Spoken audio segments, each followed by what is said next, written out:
All right, guys. Please let me know if you can hear me. As usual, we are doing a bingo card today. So let me make sure I get everything all set up here. Okay, so we have this bingo card generator, and basically we're going to be making some predictions here for 2026 of Marvel Champions, per you guys' request, because a lot of you guys said that you would love to see a prediction stream the previous week. So we're doing it here for this week. And yeah, I think this would be pretty fun here. So I'll be taking some suggestions from you guys, and then we'll add it on if I think it's going to be a good prediction. And then at the end of the year, we will check if these predictions were right. And we're looking for 5 in a row, right? As long as we can get bingo on it, then it's a good prediction chart. If not, then we lost. So that's what we're trying to do here. So we're trying to determine what the prediction stuff is. And then last time I already talked about how I personally believe that there will be a limitless stamina reprint this year in Hercules' hero pack. So I put right here, limitless stamina will be reprinted. And then right here, I also believe that Iron Fist is going to come with the Sorcerer Supreme reprint, the one that only got printed in Doctor Strange. So I have right here, the Sorcerer Supreme will be reprinted also in 2026. And then this one right here says Luke Cage will be in leadership. This is kind of cheating because someone said this. One of the developers accidentally let it slip in one of the Fantasy Flight Games live streams. So what is up, Rob? Welcome to the chat. I think you're the only one here now. Can you hear me, by the way? Just make sure that that you can hear me.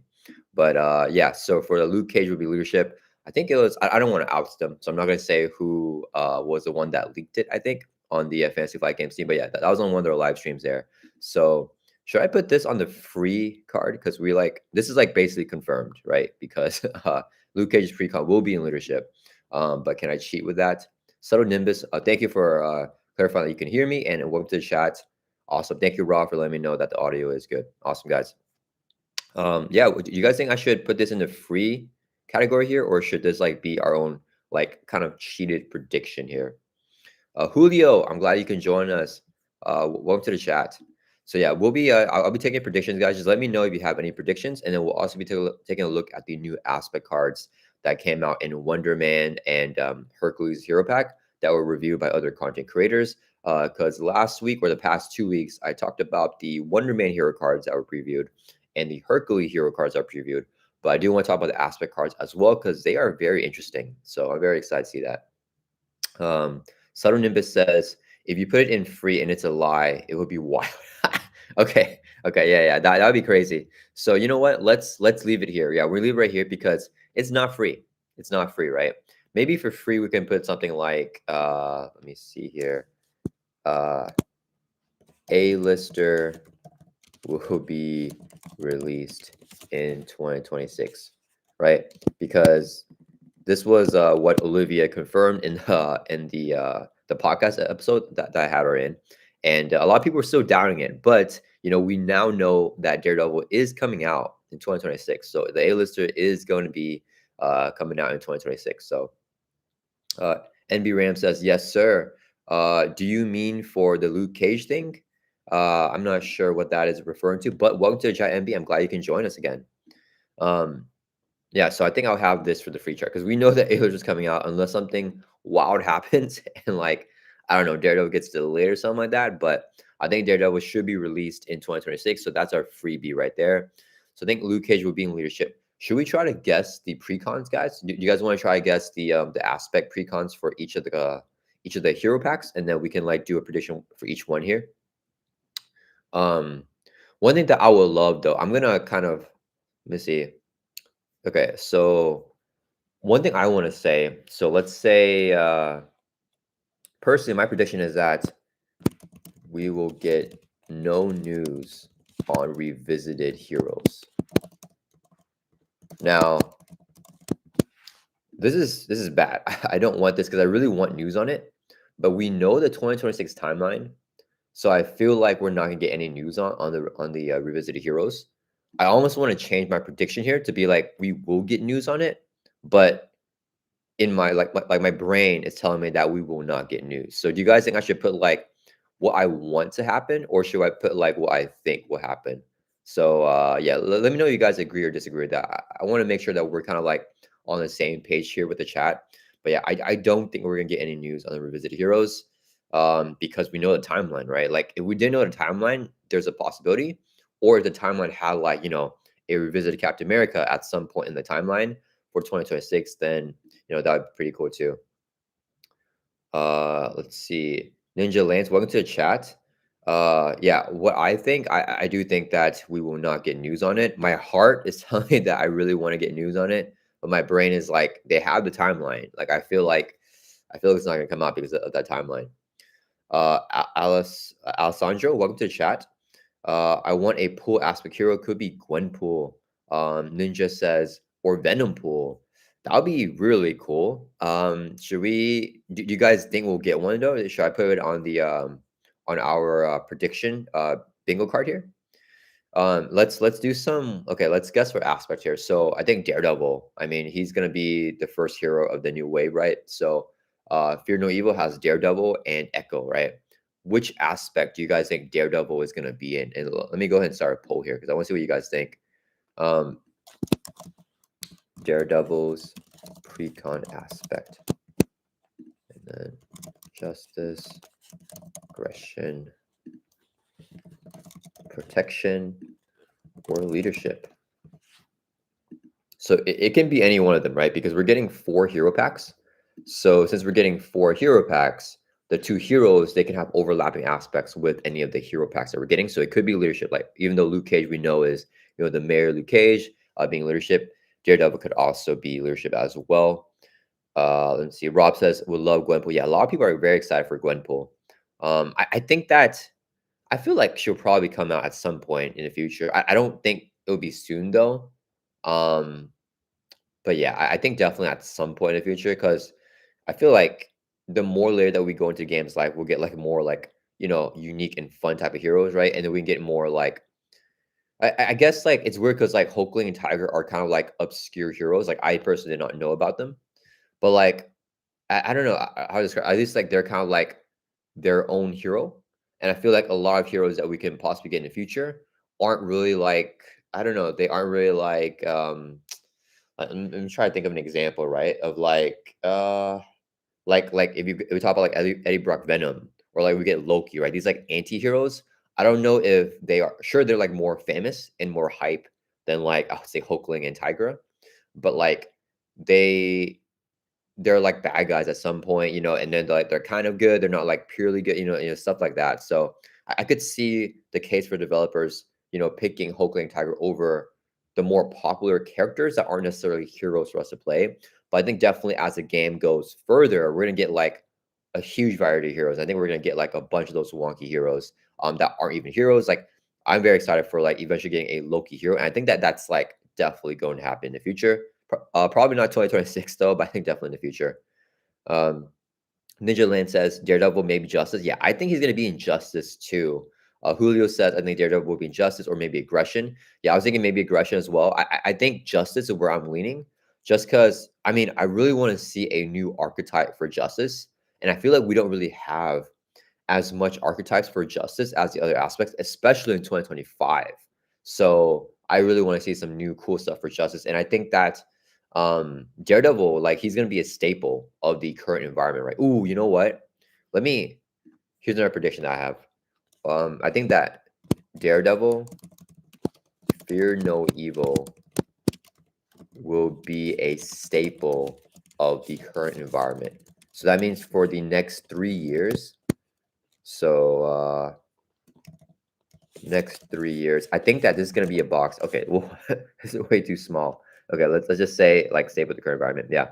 So yeah, I think that this box is pretty big, and I think that's also one of the reasons why it's gonna be the only box that's released in 2026 because it's really gonna be like the foundation of everything.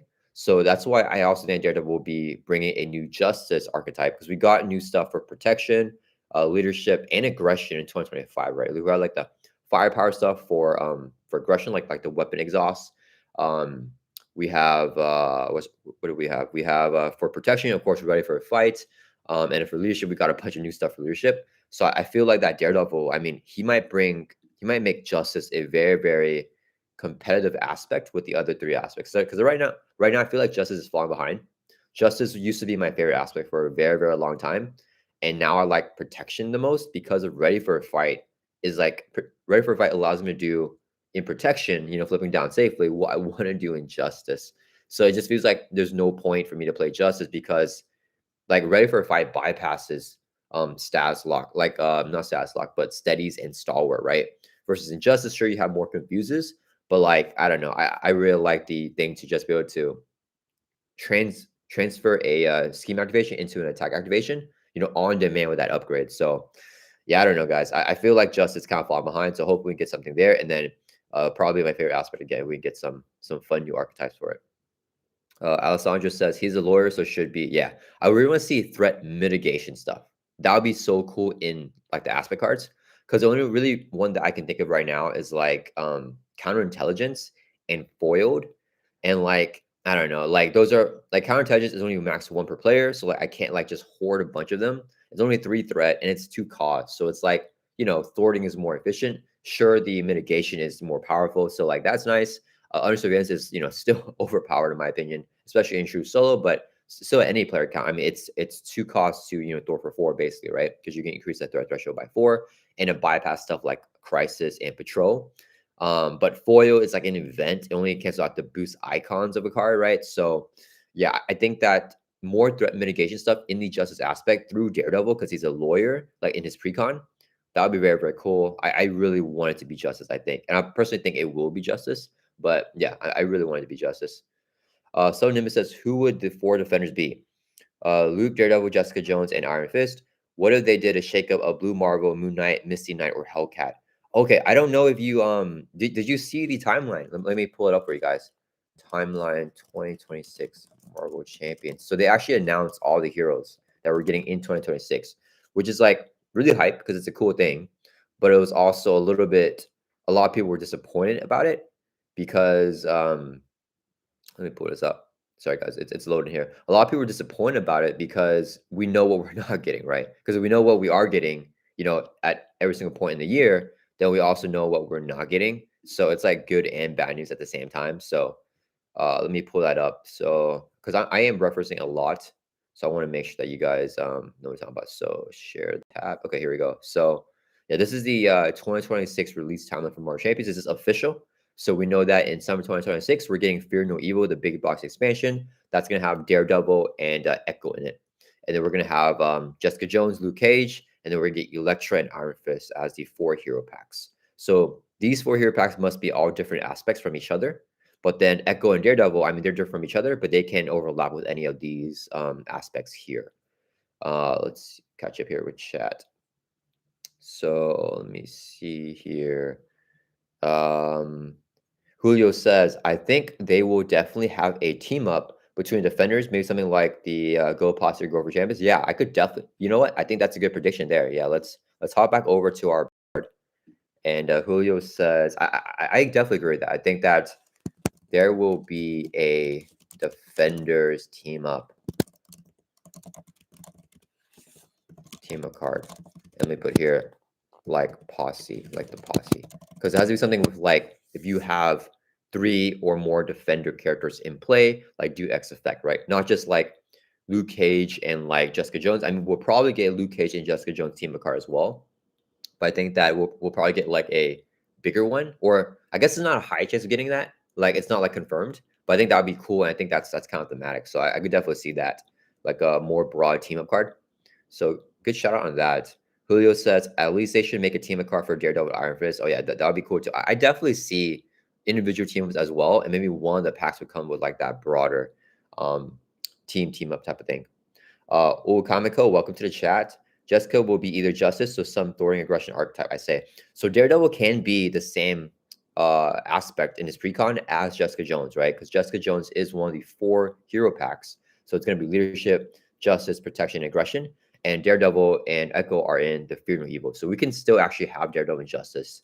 So yeah, you guys voted 93% justice and 94% now. We just got our vote and 6% leadership. I definitely agree with that. I think justice is where it's going to be at. So let's say here our prediction. Daredevil, whoops, spelled Daredevil wrong. Daredevil will have a justice precon. Let me change the wording to be consistent here. Luke Cage will have a leadership precon. Yeah. Okay, cool. All right, so let's end this poll. Let me catch up here a little bit on chat. So let me know if you guys think there's any other reprints that you guys think are coming this year, and which hero pack would the reprint be in, right? Because I think that, I mean, I know it's my own predictions, but I think that limited stamina being in Hercules is a really good shout out, because Hercules, I feel like limited stamina is an auto include, and he needs that card desperately to assault his side scheme labor and then to attack the Hydra labor. So, I mean, I think that that's a huge good call there. Obviously, it was my own call, so of course I'm going to think that, but yeah, and I also think that Iron Fist coming out with Sorcerer Supreme is really good as well, because we haven't gotten that in years since Doctor Strange's pack. So let me know which hero pack, if you guys think a reprint's going to be coming out in. Let's see, where are we with chat? So Ninja Land says, well, Daredevil was multi-aspect. Justice and aggression would be hot. Oh, that would be super duper cool. I would prefer that. And that would make sense, right? Because he's like angry, right? So maybe he could be like something with like aggression events or something, but like, or like maybe you can include events of justice and aggression in your deck, no matter what aspect you're playing.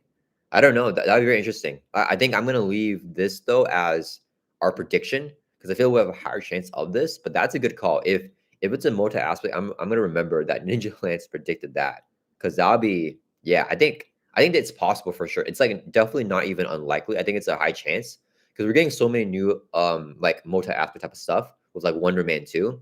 So I could definitely see that. That would be very cool. I would prefer that actually. Yeah, that would be awesome. Curtis, welcome Curtis to chat. Iron Star, he says, do you think Defender's trait should have a support resource equivalent to Queen Care or for Avengers and extra for X-Men? Should Defenders have a resource? It's tough. It's tough. I think that it depends how the heroes work with their hero cards. So I think that if all the heroes have some type of resource like generator, because whether look at Wonder Man, Hercules, Tigra, and Hulkling, all these four heroes in this past wave, they've been giving them more economy, and they've been giving them at least one resource generator, right? A lot of the older heroes don't have any resource generators in their kit. So like Guardians is like a really good example. This like the Guardians are kind of rough, because like almost none of them have that, right? So if we take a look at like Rocket Raccoon, his only universal resource generators are the Helicare in the Mansion and like Ingenuity, right? So he doesn't have one that's specific for Guardians. So I would love to have the Guardians to have a resource generator that only Guardians can play, because a lot of those heroes don't have one.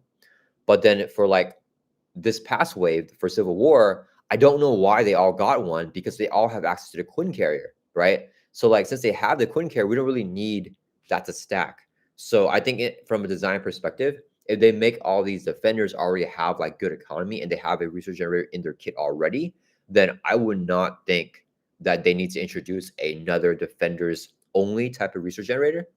But if they purposely avoid that in all the hero packs, right, the hero kids don't have that economy card, then I would think that the defenders thing, it would be really good, right? So like a lot of X-Men don't have resource generators that are universal, right? So we take a look at like, I don't know, Wolverine, he doesn't have one. Cyclops has one only for his visor, right? Phoenix got the power counter, so she's got one. But yeah, a lot of the X-Men don't have one. So I think that's why the X-Gen makes a lot of sense for them, because just a lot of them don't have access to that. So I think it depends. What would I like personally? I think we should stay away from that personally. I think that let's not bring in a new support that's a resource generator like the Quinn Care for the defenders, and let's just give all defenders like resource, like some sort of resource type card, equivalent type of card in their kit, just like how Hulkling has the alien physiology, and Tiger has like her pendant, and Wonder Man's gonna have the energy thing that hasn't come out yet. Hercules has like Olympus, right? So I think it would be better design wise for the defenders to have that. That's personally what I would prefer. But I mean, I could definitely see both ways. That's just my personal prediction on that. So Nimbus says, "Oh yeah, the timeline." And he finished my coffee. Okay, so you have seen the timeline before. J Venom says, "Welcome to chat. I thought Olivia already said Luke Cage was leadership. Yeah, she did confirm it. So I was asking in the beginning of this live stream if Luke Cage if we should put him in the free thing here, but chat was saying that it would be wild if like Luke Cage actually came out not in leadership. So just for that, like I'm gonna take this free spot here, this like cheated spot, to kind of say that my prediction is that Luke Cage will have leadership precon. I think it's all but confirmed, right? I mean, it is confirmed. One of the other developers in that live stream accidentally like said too much about it. So they're talking about how Luke Cage would probably be in the major part of his life, and that's why it's going to be a leadership precon. But just in case, let's just give me the free bingo card here if I can like hit 5 to get this prediction bingo card going on. Javier says, "What if Daredevil has access to 2 different aspects? That would be cool." Yeah, I definitely agree. That would be very cool. Who is in the Shaoland? So Nimbus says, so Shaoland, let me share this. Shaoland, I believe, is the hand stuff. So you guys have seen the Daredevil Netflix series, like all that stuff with the hand with like Madame Gao and the ninjas. I believe that's a Shaolin stuff. So it should be a scenario pack about that. I'm hoping we get multiple scenarios though. That's what the scenario packs have been doing the last few years since like Mojo Mania. So I really like multi scenarios in scenario pack. So we can get like 3 scenarios. That would be really cool. Yeah, so that's what the Shaolins is supposed to be about. Let me hop back here. Okay, let me why don't we do another prediction here? So okay, let's guess echoes. Let's do an echo precon guess here. So I'm gonna start a poll for you guys. Let's see what you guys think about the echo precon. Echoes precon. So what is y'all's prediction for her? She so the thing with Echo, I don't really know anything about the character, but I did watch the entire Disney Plus series on it. It was not my favorite series. It was cool to see Kingpin in there, and then but I don't really understand her powers in that series. Like I watched the whole series and I just never got a handle on like what she does.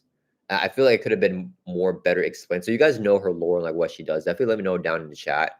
But based on what we've seen, I mean, she could be leadership because she's kind of like the leader of all the like her ancestors and everything.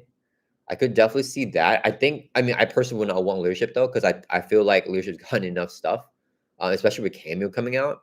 So I think maybe I would be more excited for something else. Would she be protection? I literally have no clue, guys. I do not know what you guys think that.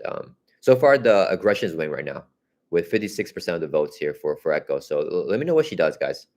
Holy cow, I'm super far behind my chat. Okay, let me try to catch up here. So, where are we at here?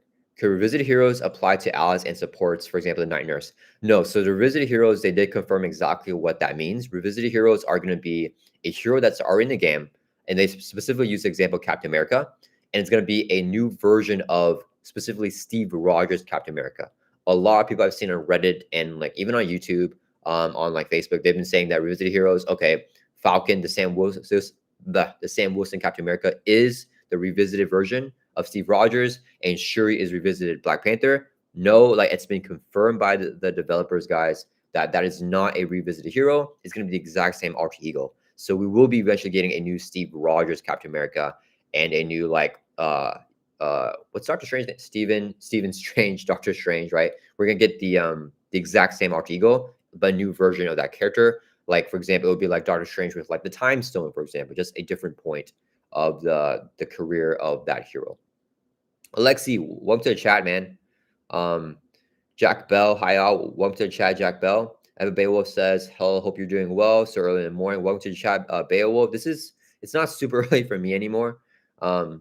Wasteland Sniper, but yeah, it's the reason why I'm doing it here is because I have I gotta start work soon, so I'm trying to do this before I gotta work. Wasteland Sniper says, I'm predicting they'll reprint the Justice Daredevil ally, and it will be in the Jessica Jones pack. Ooh, I don't think that'll happen because the Justice Daredevil ally is in the core set. So that's going to be evergreen. So I feel like we're solid on that. But also, it's not really an ally that we really want to reprint on because it's not that good. But maybe we'll get like a new version of a Justice Daredevil ally. I think that would be very cool, like a more powerful one.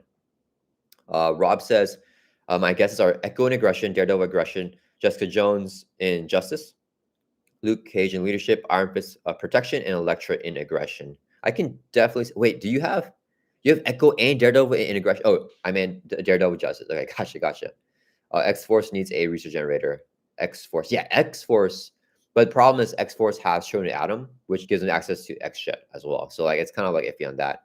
Julio says X Force has the iPack.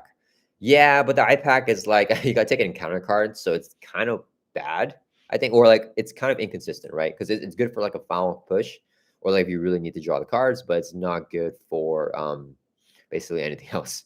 Robert Bonchara says, long shot prediction. There will be a second not yet announced campaign box to be released at the end of the year. I think that's not that much of a long shot. There'll be a second campaign box to be to be released. Ooh, I would love that. With every fiber of my being, I would love that. So you're saying it's gonna be released at the end of the year, but it's a secret. It's a secret box. I don't think so because we got that timeline. And I feel like they've been really slowing down their releases. But I would love for that to happen. Rob says, I don't think most people play iPack. Yeah, usually the iPack is more for riskier players or people that want to make like a final push for like a rush or something like that. Proof Rock, welcome to the chat.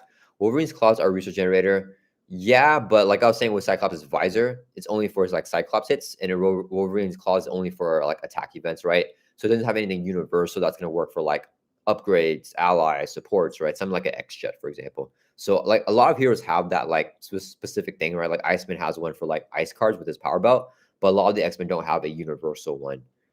Julio says, I said X-Force had a research generator, not that it was good one. True. Yeah. Ninja Land says the hand is the foot from Teenage Mutant Ninja Turtles. I'm not too much like I don't really know too much of the lore from Teenage Mutant Ninja Turtles. I only watched like the cartoon series whenever I was a kid. Rob says fair, just saying it might as well not exist. It was a painful drawback. Oh, for the iPack. Yeah, it was draw 3 or 4. It would definitely be considered, yeah. Julio says, I would love if they ever did a second Web-Warrior wave. Yeah, I mean, I that's like what I want the most. I really want to play as Eddie Brock Venom as a hero, and I really want to play as Black Cat as well. Just a full wave. I mean, Doc Ock is like one of my most hyped spider variants, so very excited to see that eventually. But I don't know when it'll be out. Like, I don't see it coming out in 2027. I feel like 2027 will be more. I feel like we gotta do some more Avengers in 2027 because we gotta get a revisited Captain America and Doctor Strange. I still feel like getting those two revisited for new players is so big. That's why I feel like we're still gonna be on this Avengers type of stuff. It's weird that they didn't drop it with the Civil War wave because we only got 4 heroes instead of 6. So this would be the perfect time, in my opinion, to drop a revisited Captain America. So I don't know why they didn't do that. But I could also see a revisited Captain America and Strange along with the Fantastic Four. So like that could be a potential for, I mean, that's what I would think for 2027, but we can't put it here because actually, okay, you know what? Let's do a prediction for that. Let's say we're going to get an announcement. So not the actual release, announcement of Fantastic Four. I feel like with Doomsday coming out, and because a lot of people thought Fantastic Four was coming out already this year. So the announcement of the Fantastic Four to release in 2027. So like the prediction for 2026 here is that we'll just get the announcement of it and it'll be confirmed at the end of the year. Not that we will not that it's going to actually released. I feel like that's a good prediction there, guys. Okay, let me catch up here. So you guys said 58% of the votes here for aggression for Echo's precon. You know what? I don't really know anything about it, so I'm just going to put that as our prediction here. Echo will have aggression precon. So let me know still, guys. No one's really told me anything of what Echo does and what her ability is because I did not understand what she does from the Disney Plus series, guys. So okay, let's see here. Rob says, I bet Echo's aggression. Okay. Most people also agree with that. Proof Rock says, I think she's more likely to be multi-aspect. In the comics, she mimics movements like Taskmaster. Oh, I think I heard that before. That'll be interesting. Should I here? Let me do another poll. Good shout out, Proof Rock. Let me see. Or will Echo? Let's see. Okay. Will Echo be aggression or multi-aspect? And if you guys vote multi-aspect, then that'll be our prediction here. Aggression, multi. So I'm starting a poll here, see what you guys think, because I feel like that's a good call out for her abilities and stuff. Okay. Subtle Nimbus says, sorry, what I meant was, could they make a new Nightmare support, but different aspect or ability? Oh, interesting. I think I feel like they've done that before, but like maybe not exactly the same. So I don't think we'll see the exact same thing because that's is supposed to be a protection support. Niners was reprinted, by the way, in Hulkling's precon deck, which is really nice. But yeah, so like I could definitely see them making a similar card like Dr. Sinclair, but obviously Dr. Sinclair is also protection. But I could see that in a different aspect as well. Probably not the exact same like effects though. Evan Beowulf says, uh, I just got Sentosoid SmackDown. Really excited to try them. The villains from Civil War, I think, are slowly becoming my most played villains. Yeah. I played them a lot. They are a lot of fun. I like how they're just like a straight up brawl. So I'm always down to face them, right? Sometimes I'm not in the mood for like mojo because maybe I want to like build out longer, right? I don't want to like have the pressure of tempo. So yeah, they're very fun for sure. Javier says I would love the Punisher to start 2027 timeline. Yeah, I would. Do you guys think should we put that on a chart? Because if we put that on a chart here, that means that this one will be wrong, right? Or actually, this could still both happen, to be honest. Do you guys think we're getting Punisher? Okay, I'm gonna ask you guys. If you guys think we are, then we're gonna add it here to our chart. Punisher 2027. Okay, you guys voted for aggression still over the multi aspect, so I'm gonna leave Echo here with our prediction to have Echo being in the aggression precon. Okay, so let me ask you guys because that's actually super interesting. Will they announce Punisher for 2027? Because we are finishing the Defender wave, so like Punisher coming out, like right after that is perfect, right? Because yeah, so yes and no, right? Will they announce Punisher for 2027? Yeah. So you guys vote yes. We're gonna add this to our bingo card. That's really interesting. I think that's a good prediction actually. So see what chat thinks about that. Okay, where we would chat.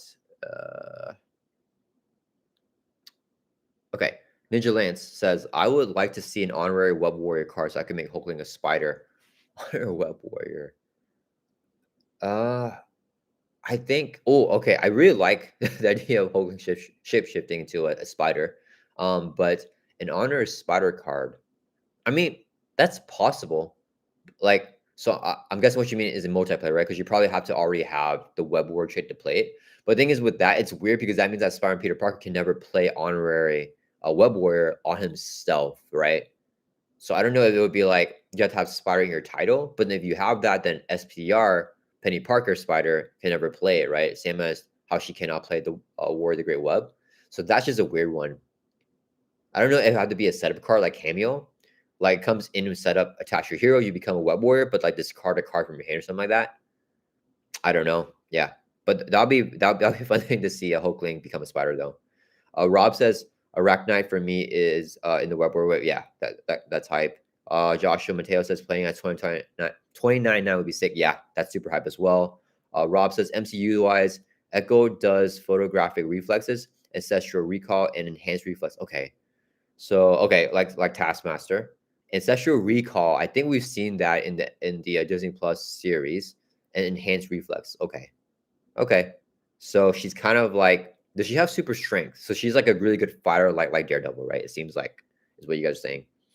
Oh, okay, you guys voted 62%. Will they announce Punisher? 62% of you guys voted yes. So let's add that here.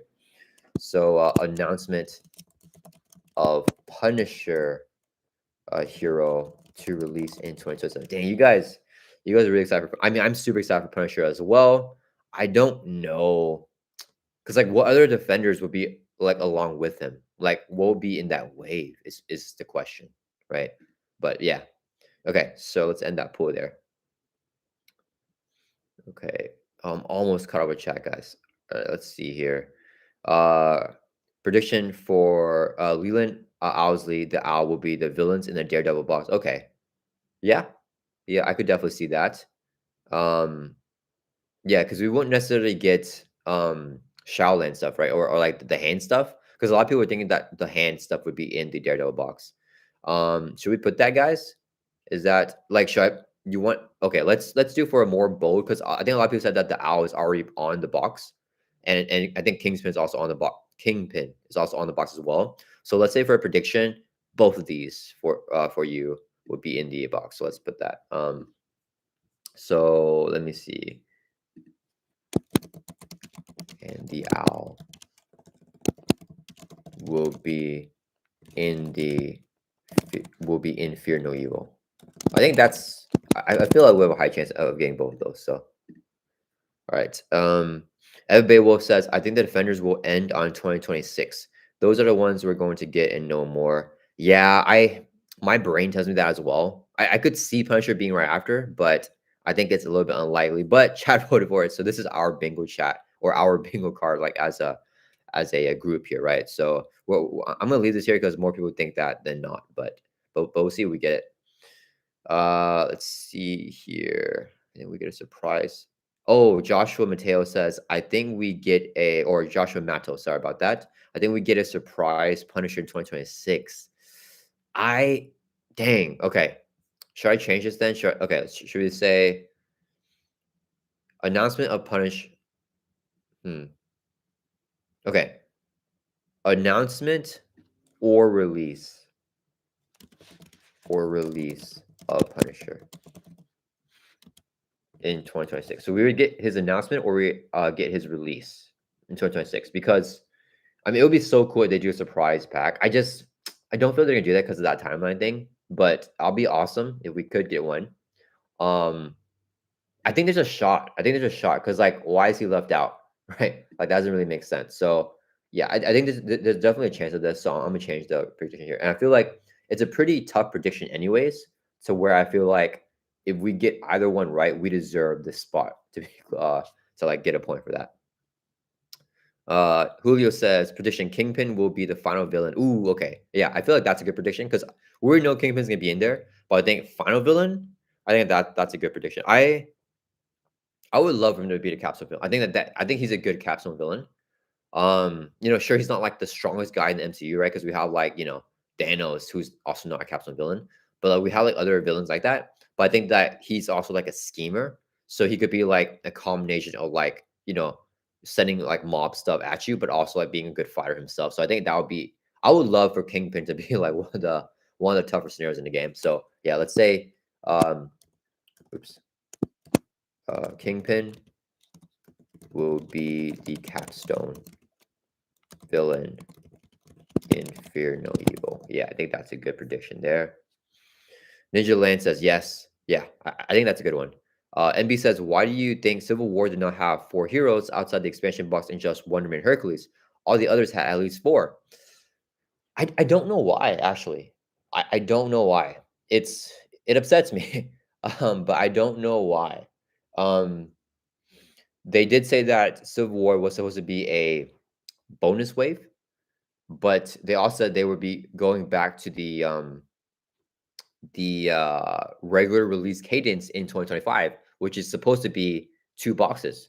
So if Civil War is a bonus wave, I did not see it as a bonus wave. I kind of saw it as a minus bonus wave, right? Because yeah, so I mean that's kind of tough there.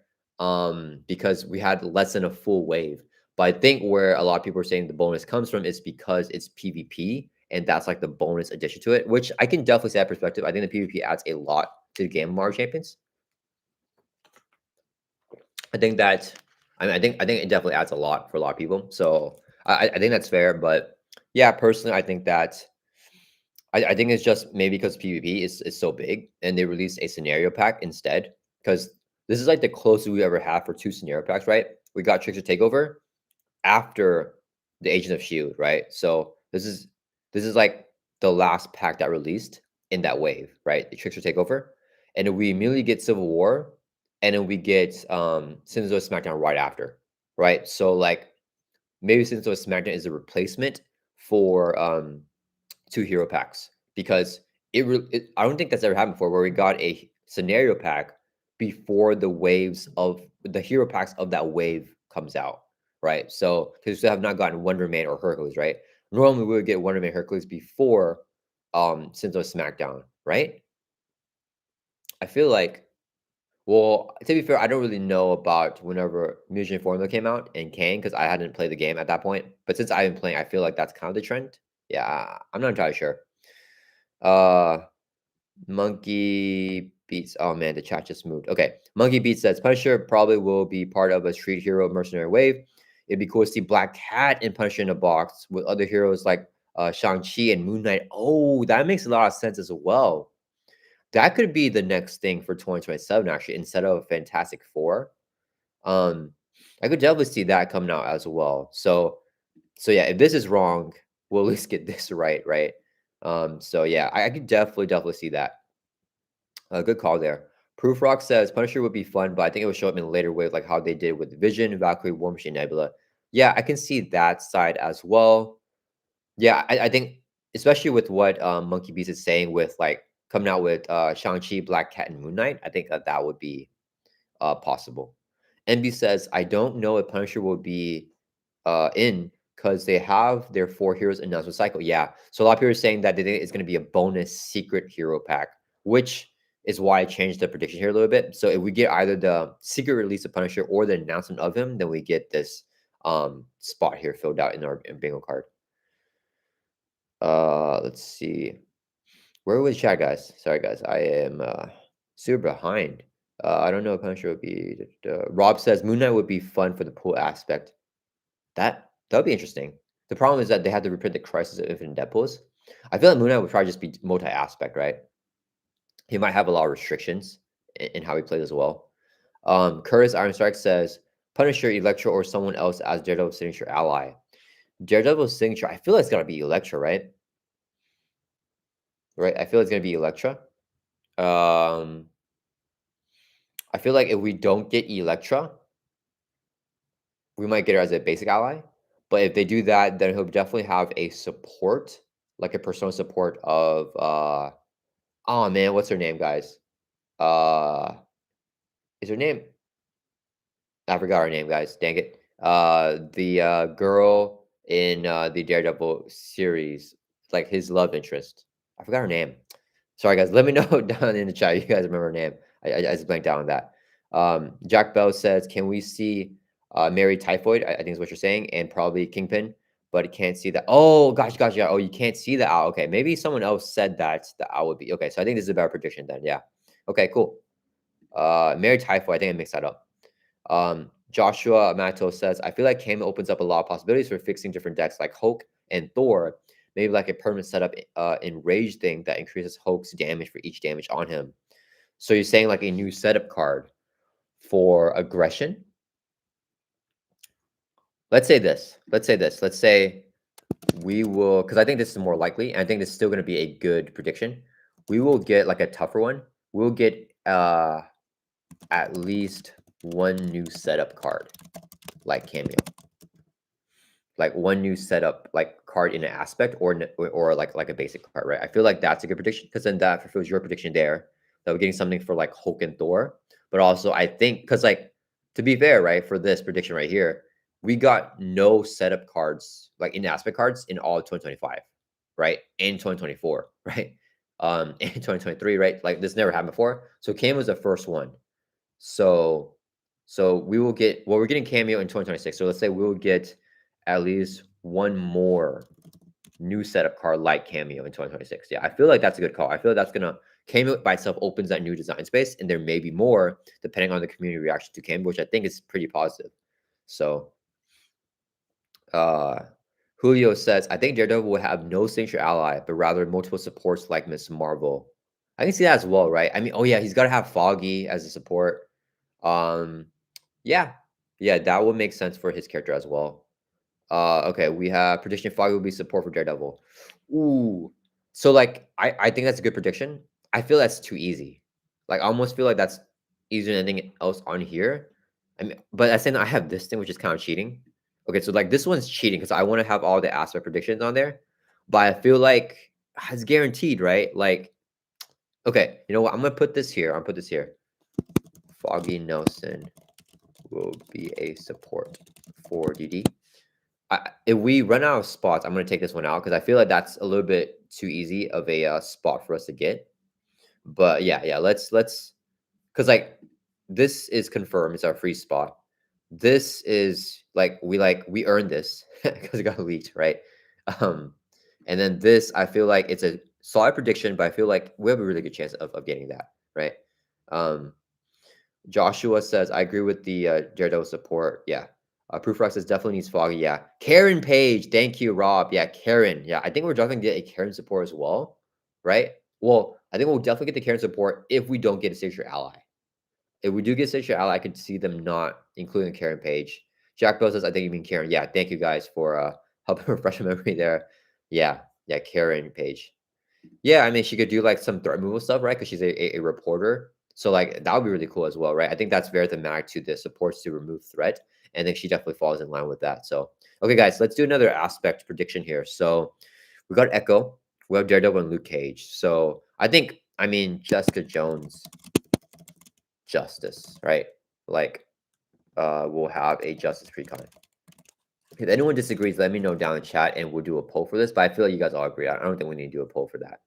And I'm finally caught up with chat, so I feel good about that.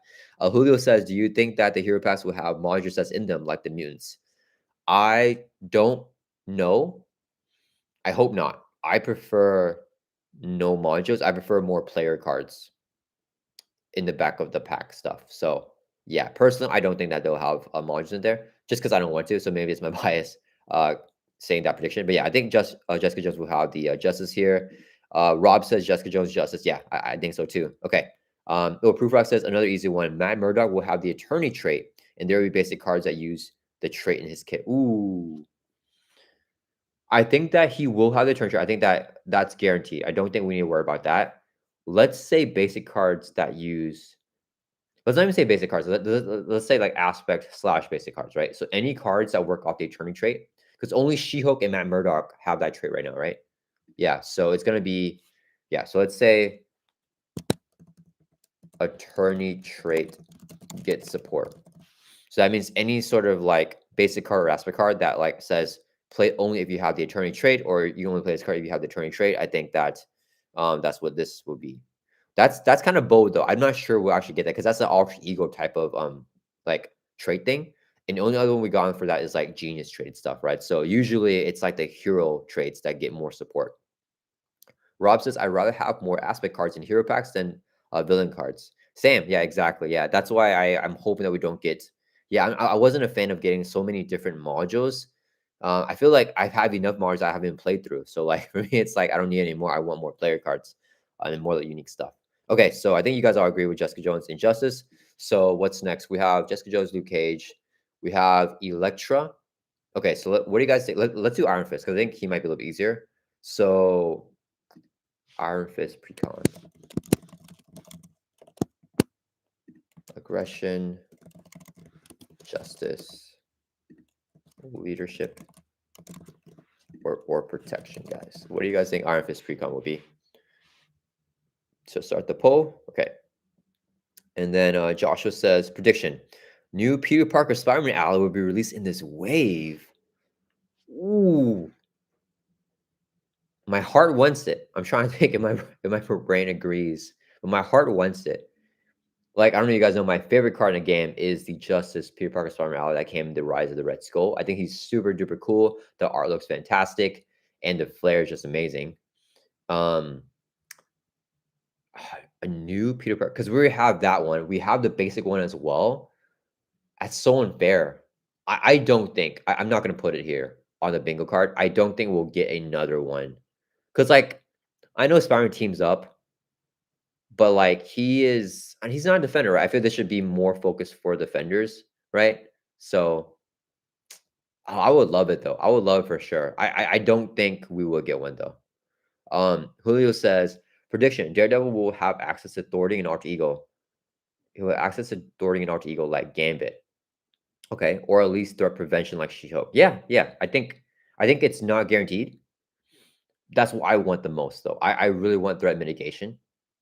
So yeah, I'm down for that prediction, and I'm hoping for that as well. Daredevil will have either alter ego thwarting or threat mitigation. It's definitely not guaranteed at all. I don't think that this is like for sure, but I think it's what we all want. I think that that's what makes him really interesting in Justice if he has this, right? So I really, really want him to have this. I'm hoping, like fingers crossed that he has it, but it's not guaranteed at all, right? Because they could do other stuff. They could play more into like the blindness stuff and like how he works in hero form, like with like the sonar sense and all that, compared to the alter ego stuff. So a lot of times they like kind of don't go as into the alter ego as we would like. For example, with Spider-Man, like not having two Thor, not having more thwarting cards. Like Spider-Man could honestly be a hero that has thwarting in alter ego as well, right? Because I feel like he does a lot of like stuff in alter ego to like mitigate the villain schemes. Like thematically, I mean, not in the game, obviously. Rob says Iron Fist is in protection. Yeah, 67% of you guys are voting for protection right now. Now 70%. Joshua says, I agree. Julio with the prediction for Daredevil. Awesome. Yeah, I agree as well. Rob says prediction, heroes for higher team up card for Luke Cage and Iron Fist. Ooh, heroes for higher team up card. I don't know. Heroes for higher. You mean like for Luke Cage and Iron Fist? Like team for just the two of them? Or you mean like a heroes for higher team up card like the Posse? Where we're getting like if you have 3 or more heroes for higher, then you can play this card. Joshua says, "Don't forget, we did get support for Thief and Spy." Oh yeah, true. So yeah, maybe we can get like 1 or 2 for attorneys. The thing is, like, I don't know. I think the Spy is not too bad, but the Thief stuff is just like I don't even know why they did that. Because like I don't like the Thief card. I think it's called Breaking and Entering. That card's not good. I don't like that card at all. So like, yeah, I'm not a big fan of that card. Yeah, I don't even get why they gave support for Thief because it's so minimal and like not useful. I feel like it was like not necessary. Julio says another prediction: Iron Fist will have a hero ability that uses AP counters, maybe something like Gambit's charge counters. I can see that. Yeah, like he's building up the charge because then he punches like that like big swing for a bunch of damage. Yeah, and I could definitely see it not being forced, which is nice, right? Because one remains is forced. So yeah, I could see that. Yeah. So let's say I think that's a good prediction actually. Yeah, Iron Fist will have something like something like Gambit's uh charge counters. Okay. What do you guys have here? You guys for protection? Yeah, I agree with that. Iron Fist to be in protection. I think that's what I would have said as well. Iron Fist will have protection precon because we didn't like his ally is protection, right? So is Strange, who has the Source Supreme. So I think that would be, I think that's a good prediction there. Okay, and our last hero is Elektra. What do you guys think Elektra is going to be in? Elektra, Precon, Aggression. I feel like Aggression, right? I mean, the way we have the predictions here, the only one left is Aggression. So I think that's what you guys are going to vote as well. Okay, so, okay, let me catch up here on chat.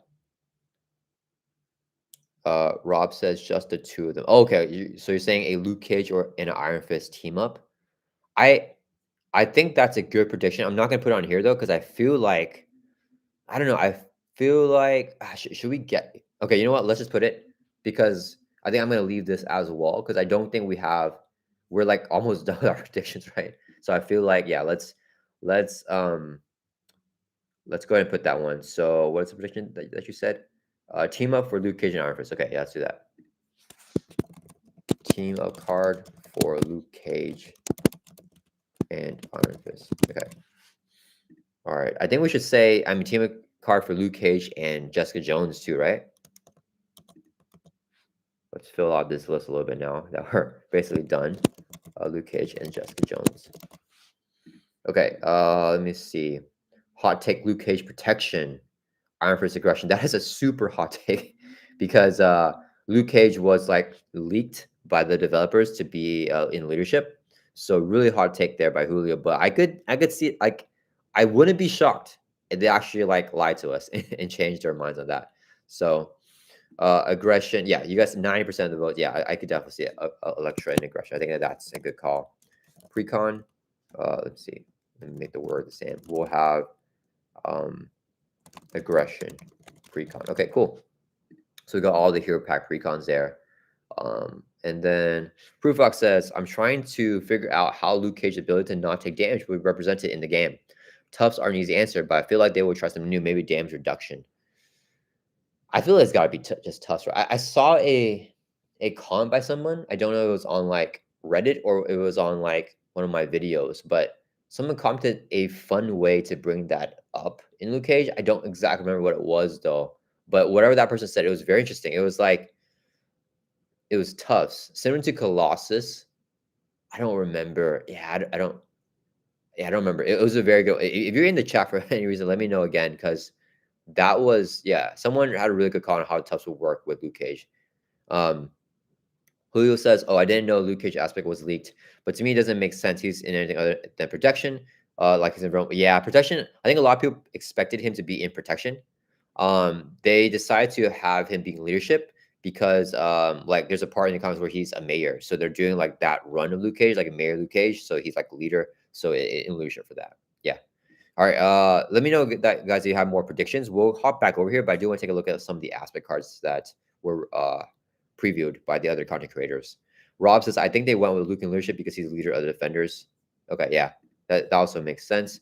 Luke also led the Avengers team. Oh, interesting. I did not know he led the Avengers as well. Okay, let's hop over here. So I want to talk about some of these cards. So share this tab. Okay. If you have any more predictions, just let me know and we'll hop back over. So this is Wonder Man's cards that's going to be released in his hero pack. And we already seen, these cards here. We've also seen his hero cards. I talked about them on a live stream before. But I want to talk about these cards over here.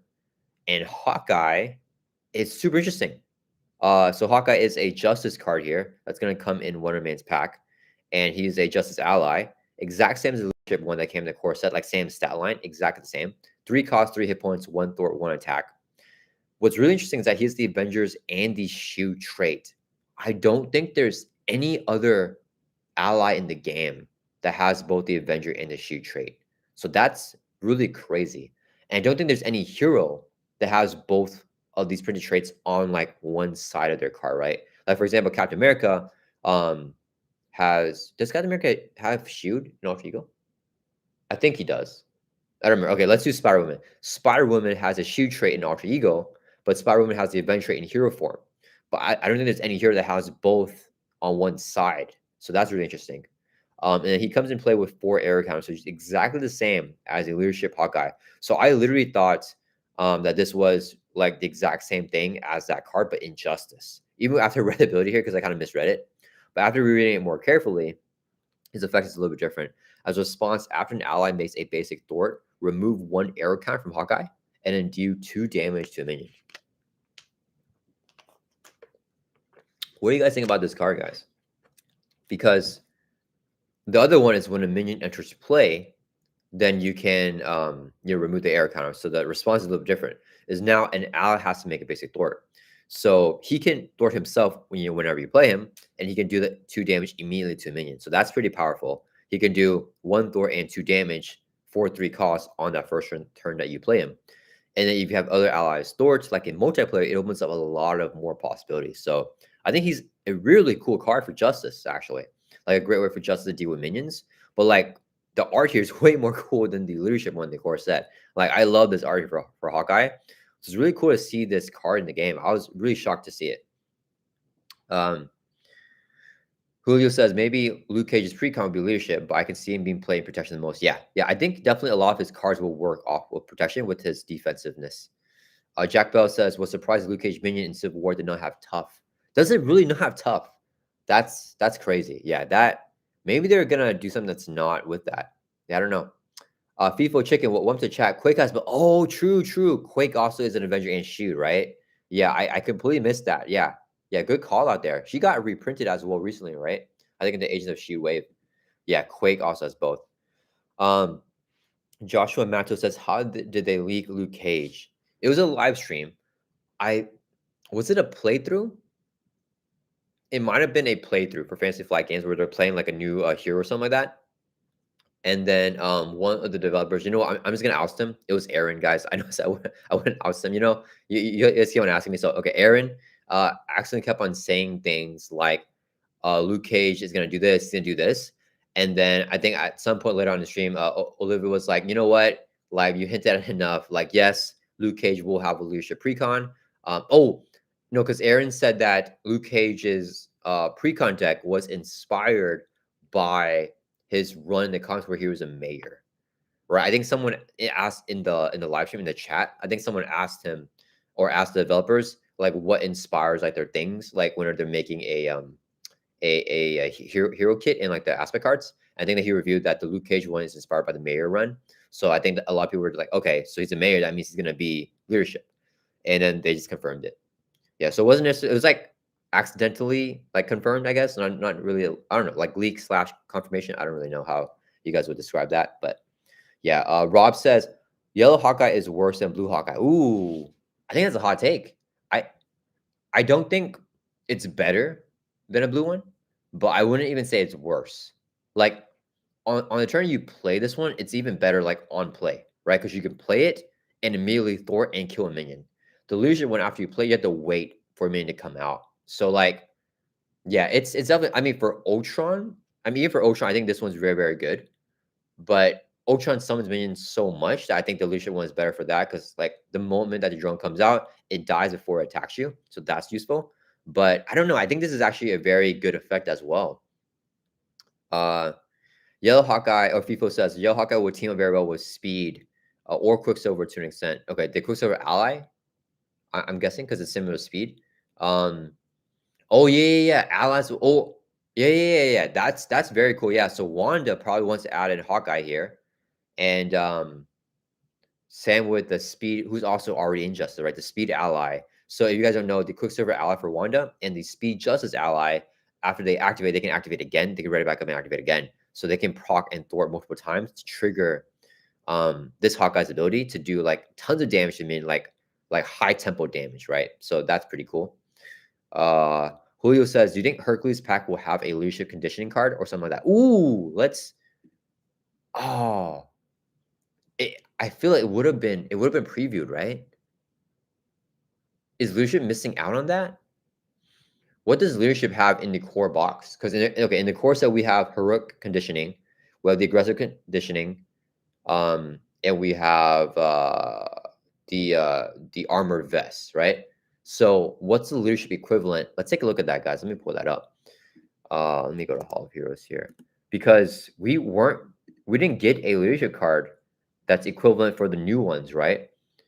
Sorry guys, heroic intuition and a combat training. I had mixed up the cards. So let me just pull up the core set here. Okay, so what I meant to say was in the core set, share this tab, we got the we got combat. Where is it? We got combat training, and we have the equivalent to that is the heroic intuition, which gives you, this is +1 attack. Heroic intuition is +1 thwart, and armor vest is +1 defense. But in leadership, what did we get? We didn't really get anything, right? We got Triskelion.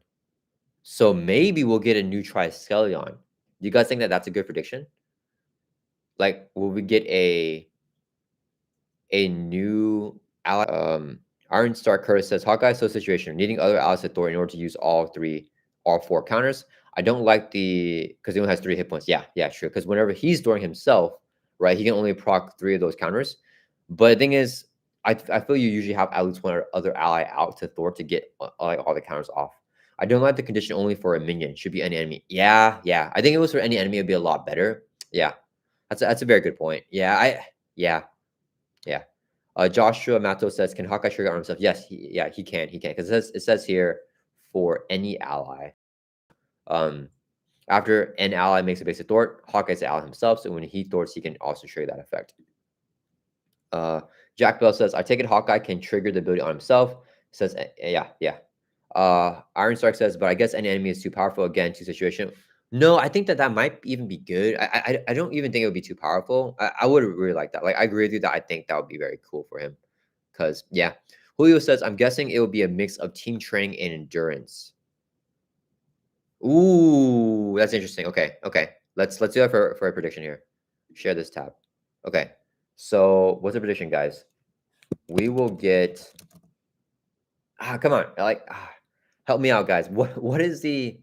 We need a leadership equivalent of the new cards that are introduced with the aggressive conditioning, the defensive conditioning, and the justice one. That's going to be in Wonderman's. What's the leadership equivalent? Are we going to get?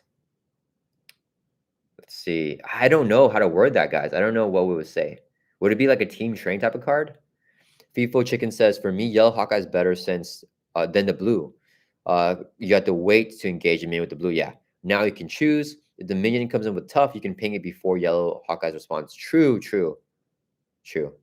Yeah, I can see cases for both being better in different situations. FIFO says, I don't think there would be a leadership conditioning since we don't have the equivalent of counter string or else in the course. Yeah. I think it won't be that type of card, but like, what would it put anything else instead? Like Julio was saying, maybe a mix of team training. Like, would we get something similar to that? Last Marvel champion Nada. So welcome to the chat, man. Maybe that leadership conditioning, if it really exists, would be +1 out limit and +3 hit points. That would be fun.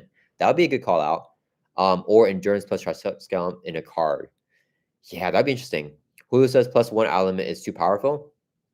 I mean, I think it's kind of on curve with the rest of the game, right? With the Triskelion.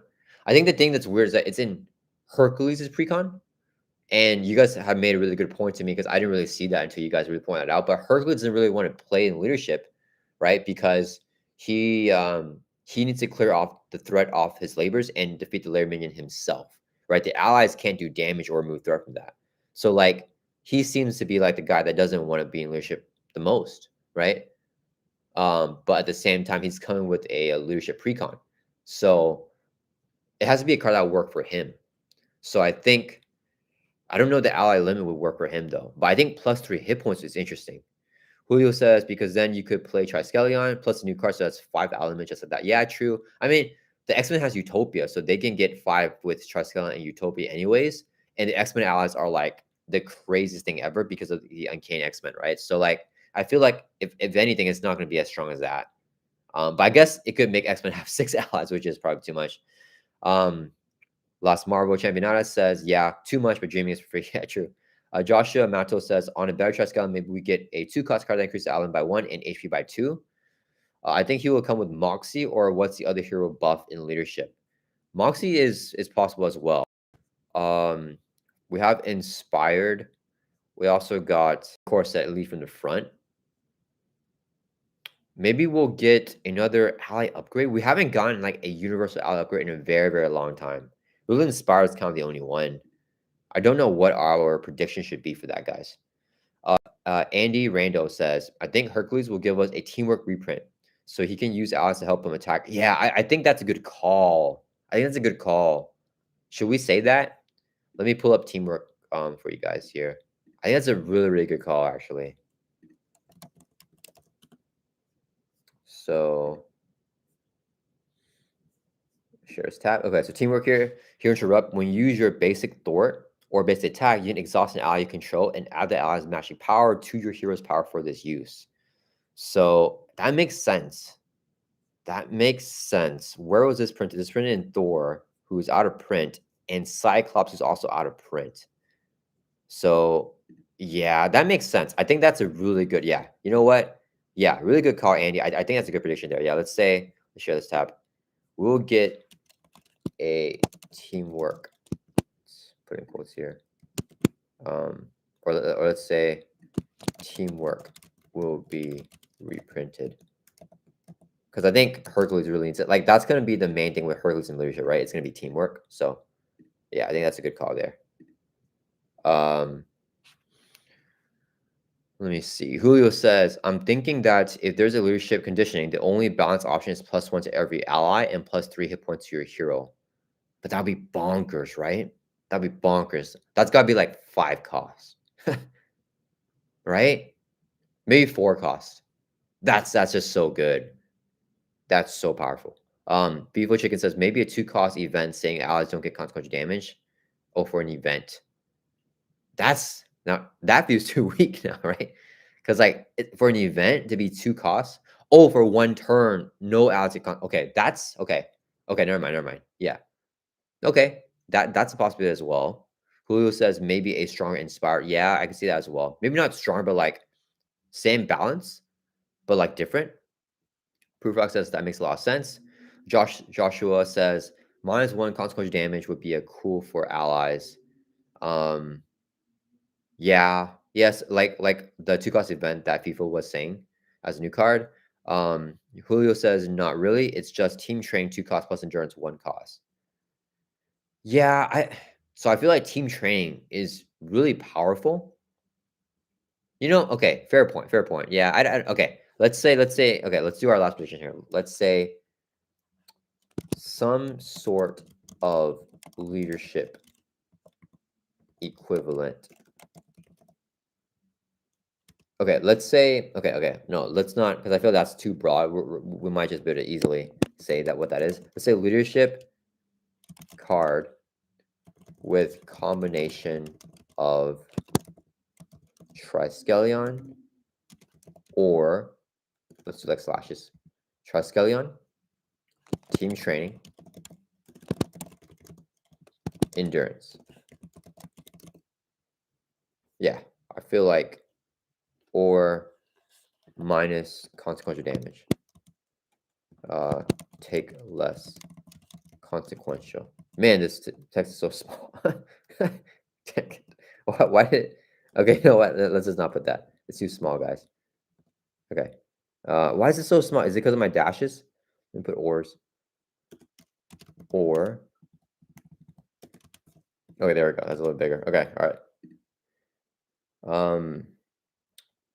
Okay, so mission playing is 2 costs for no consequential damage. Oh, right. That's like with the side schemes, I think. Oh yeah, last Marvel Champion is also called out Mission Strength. Yeah, I think that was a card that we got as well with Cable's precon. Let me Mission Training. I think I forgot about that card existing. Mission Planning. I think it's a card. Let's see. So, Seagull's event play only if there is a side scheme individual display. Here, action to the end of the phase. Allies don't take consequential damage. So maybe FIFA was talking about like you don't need side schemes individual display, but just maybe like -1 consequential damage. Robert Charles says honorary defender. Ooh, I don't know. Is that a good one? Let me go back here to the bingo. Honorary. I don't think we'll get one because I don't feel like there's gonna be that many cards. I mean, do you think we'll get a lot of cards that work off of the defender trait, guys? I'm not sure. I'm not sure about that one. I let me know what you think. If you guys think we should take out one of these, or we can take one out. I'll probably take this one out and put that instead, but that might be a good call. Jack Bell says, could we get an electric villain as well as a hero? That would be interesting. That would be interesting. As the Black Sky or something. Jehovah, welcome to the chat. Never catch before. Yeah, I haven't seen you in Germany right now. What is it? It's like in the afternoon, I think, right now. So yeah, I've never seen you chat before. I've done different timings for these. So yeah, very welcome to the chat, dude. You guys don't know, Jehovah is my first ever channel member. So huge shouts to Jehovah. Beefo Chicken says mission playing is for attacking minions only. Oh, is it? Let me see. Tab. No, I think. Let me see. What did he say? Mission planning is for attacking. Mission planning is no. Allies just don't take consequential damage, but you just need the side scheme. I think what we're talking about is no. Uncanny Experts is for thwarting though. Okay. Iron Star Curse is leadership card that is a combo that includes +3 hit points. That's a good. You know what? Let's take that. Let's take that. I think I like that wording there. Very succinct wording. I'm gonna go with that call. Okay, leadership card that is a combo that includes +3 hit points. Yeah, I think that's a good way to word that. So if it gets anything else like a +1 out limit or anything like that, then it counts there. Okay, I think we're good with our bingo card here, guys. This is gonna be our prediction here. So yeah, so this will be our prediction here for 2026 Marvel Champions. Hopefully, we can get 5 in a row. Do you guys think we're gonna get 5 in a row? Let me ask you guys. Let me do a poll here. Do you guys think we will hit bingo? Do you think we will hit bingo with our predictions for 2026? What do you guys think? What is chat's opinion here, guys? And then we're gonna take a look at all the other aspect cards that are previewed. All right. Annie says, I've been puzzling at what the leadership conditioning card could be, but I just don't think we'll get one. Yeah, yeah. If we don't get one, then I'll miss this part here, this prediction. But we do get one, then we'll get this. Yeah, I just anything with +3 hit points, I think is really nice for endurance. But also, if we get like +1 ally limit or like +1 hit points for allies, I think that'd be interesting as well. Fuel says, my bad, I thought of another card. Yeah, no worries. And I totally forgot this card since I never played player sides games. Never played player sides games. Oh man. Julio says, I don't think that many cards will be trade locked to defenders. Yeah, it's if they don't get a lot, it'll kind of suck. But like at the same time, I just don't really feel like there's that much stuff for them. I don't know. Jehovah says it's 5:30 here. Okay. Prop first number. Yes. Shouts to Jehovah. Proof Rock says straight across the middle. Straight across the middle. Okay, let me see here. So you're saying Luke Cage without Lucia Precon that I cheated for that. That's fine. Announcement of Fantastic Four to release in 2027. We got the free one here that will be getting A-lister in Daredevil. Iron Fist will have something like Gambit's Charge Cancel. That's a good one too. Teamwork will be reprinted. That, yeah, I could see that as well. So, Julio says, I'm so confident we might make multiple bingos. Hey, that's because of you guys. So hopefully we actually get that. Or start hit bingo multiple times. Yeah, I know exactly what you mean. Like maybe we'll get this. Maybe we'll get this. Maybe we'll get this. I don't know. I'm a little bit worried. I'm a little bit worried if like one like messes us up in like a row. But I feel we got really good predictions, guys. I feel like we got some really good ones here. So chat is voting. 80% of you guys think that we will hit bingo with our predictions for 2026. So I'm hoping that we hit it, guys. I feel like we did pretty good. Jehovah says, unfortunately, the last two heroes won't be released in Germany. So I heard. Which one's Wonder Man and Hercules, right? Yeah. If you guys don't know that, for some reason, Hercules and Wonder Man, it was confirmed like through an email from Asmodee that they would not be there wouldn't be a German version of those heroes for some reason. Yeah, I'm not sure why, but they did say that like Fear and Evil would like come back in like German translation. So yeah, sorry, dude. Yeah, that's so weird. That is like only two like that. Okay, let's hop back over here. Cards, guys. So we finished our bingo. Andrew says, wow, that's terrible. Yeah. Like imagine, like I imagine like as an English speaker, like obviously I think English is the most important language for Marvel Champions, but like if they didn't print Wonder Man and Hercules in English and it's only like I had to get like, I don't know, like a German version or like a Spanish version instead, I mean, I would still get it, but like that would stink because it's like my whole collection is in English, right? I don't, yeah. Rob Princhard says, are you going to Con of Heroes? Probably not. I mean, I'm not going to say no.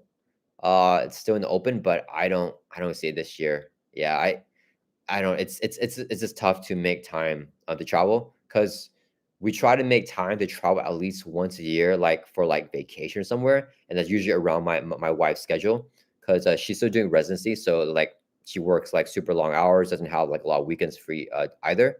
So like for the time that we're able to get free, we always try to do that, and we try to like plan like at least one trip if able to. So yeah, unless she wants to go to Con Heroes, and we try maybe plan around that, but I don't think she'll want to go. Joba says, I have the whole collection and will miss them. Yeah. Don't know why they would do this. And I'm also work future releases. Yeah. Are you planning on getting an English copy of Hercules and Wonder Man or like a different language, like at least? I would definitely do that if I were you, but it just stinks to not have it in your language. Julio says, I think that rather than an F4 wave for 2027, we'll get a Here's for Hire wave. Let me hop back over here. So instead of an FF wave, so this one we'll get Heroes for Hire wave. Ooh, yeah, I can see. Someone else mentioned that with Punisher. That's also likely. I'm gonna stick to this one though. Because yeah, it could honestly be either. Yeah. Jehovah says I will, but yeah, it still stinks. Yeah. Really sorry to hear that, dude. Yeah. It sucks. Last Marvel Championata says, do you think Hercules will set up quickly with the labors? I don't know, man. I don't know. I think it depends on a law of luck. I think it depends on your hand and which labor you get and if it fits with your hand, right? It's really weird because if you get like a lot of good stuff for defending, then maybe like the protect humanity labor will be quick. But you rarely get a labor. So what the labor that you rarely get is like the damaging one, and you have no attack events in your hand, or you get the thwarting one, and you have no readies or no authority events, right? So I think that he needs a lot of luck for things to line up with like whatever your hand. Like you can deck build for sure, but either way, no matter how you deck build, you can't guarantee what you'll draw, and what you draw has to match the labor that you get because both things are random, right? I wish we could have like maybe select a labor like on demand or something, because then we can like have it fit our hand. But yeah, unfortunately, yeah, I'm not sure. I feel like it would be easy if the things match. If your hand matches the labor, and it would be really long if it doesn't. So, but yeah. Okay, so what do you guys have here? You guys got 86% of you guys think that our predictions are solid, that we're gonna hit a bingo. So fingers crossed, guys. Okay, so I'm gonna save this bingo chart here, and we will see if we can hit one. We will revisit this at the end of the year, and next year we'll obviously do another bingo card. But yeah, this was a lot of fun, guys. I really enjoyed doing this with you guys. You guys have some really good predictions here. So let's end that poll. Andy says, I think Herc is designed to start slow and snowball into incredible heights. I agree with that. I'm afraid he'll struggle in solo, but rock in multiplayer. Yeah, he does seem to be another hero that seems to struggle in solo, but he'll be good in multiplayer if there's enough, if he's able to get that's like well set up.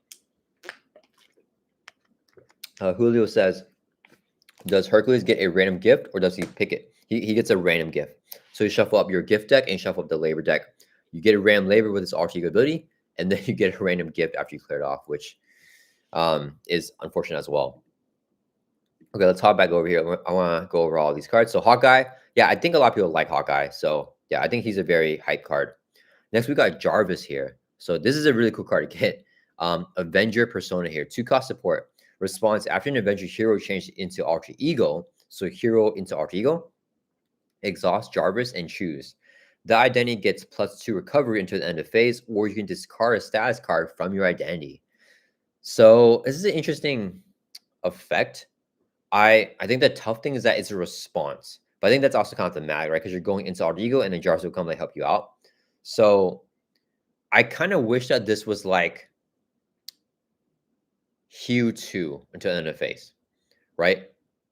Like if you could flip down and it pick to get to like just 2 hit points for free, that'd be very nice, right? It's still pretty balanced, I think, but now it's just tied into your recovery stat, so you have to be ready up and be able to recover to take advantage of this. Yeah, and you can discard a status card as well. I don't know. Like I feel like if it was something, if it was like both effects here, that would be bonkers. But I still don't think it would be overpowered, right? I think something like after an Avenger hero changed into alter ego, exhaust Jarvis, you get +2 recovery, and then you can discard a status card from the identity. I think that would be a lot more powerful than choosing, because you might not always recover, but just having the access to it is pretty nice. I think that what I would personally prefer the card to be. As it is now, I feel like it's a little bit lackluster to just get 2 recovery, because like downtime, I mean, downtime's 1 cost. You just always have a +2 recovery. You don't have to like worry about flipping. You can start off that. If you start in alter ego, you don't get the +2 recovery, right? This current status card is an option, but I don't think Jarvis is that good, guys. I feel like, I mean, let me share downtime here. Let's see. Downtime. This is 1 cost upgrade. You get +2 recovery permanently for half the cost, right? So like, I feel like if you are selecting the first option here for Jarvis, that's not good. That's just not good. You have to be a hero as well, right? Okay, in multiplayer, this is a lot better, right? I think I missed out for multiplayer. I think this is more of a multiplayer card, because you get a lot more use out of it. You're sharing the 2 recovery or the stats card thing after any Avenger hero.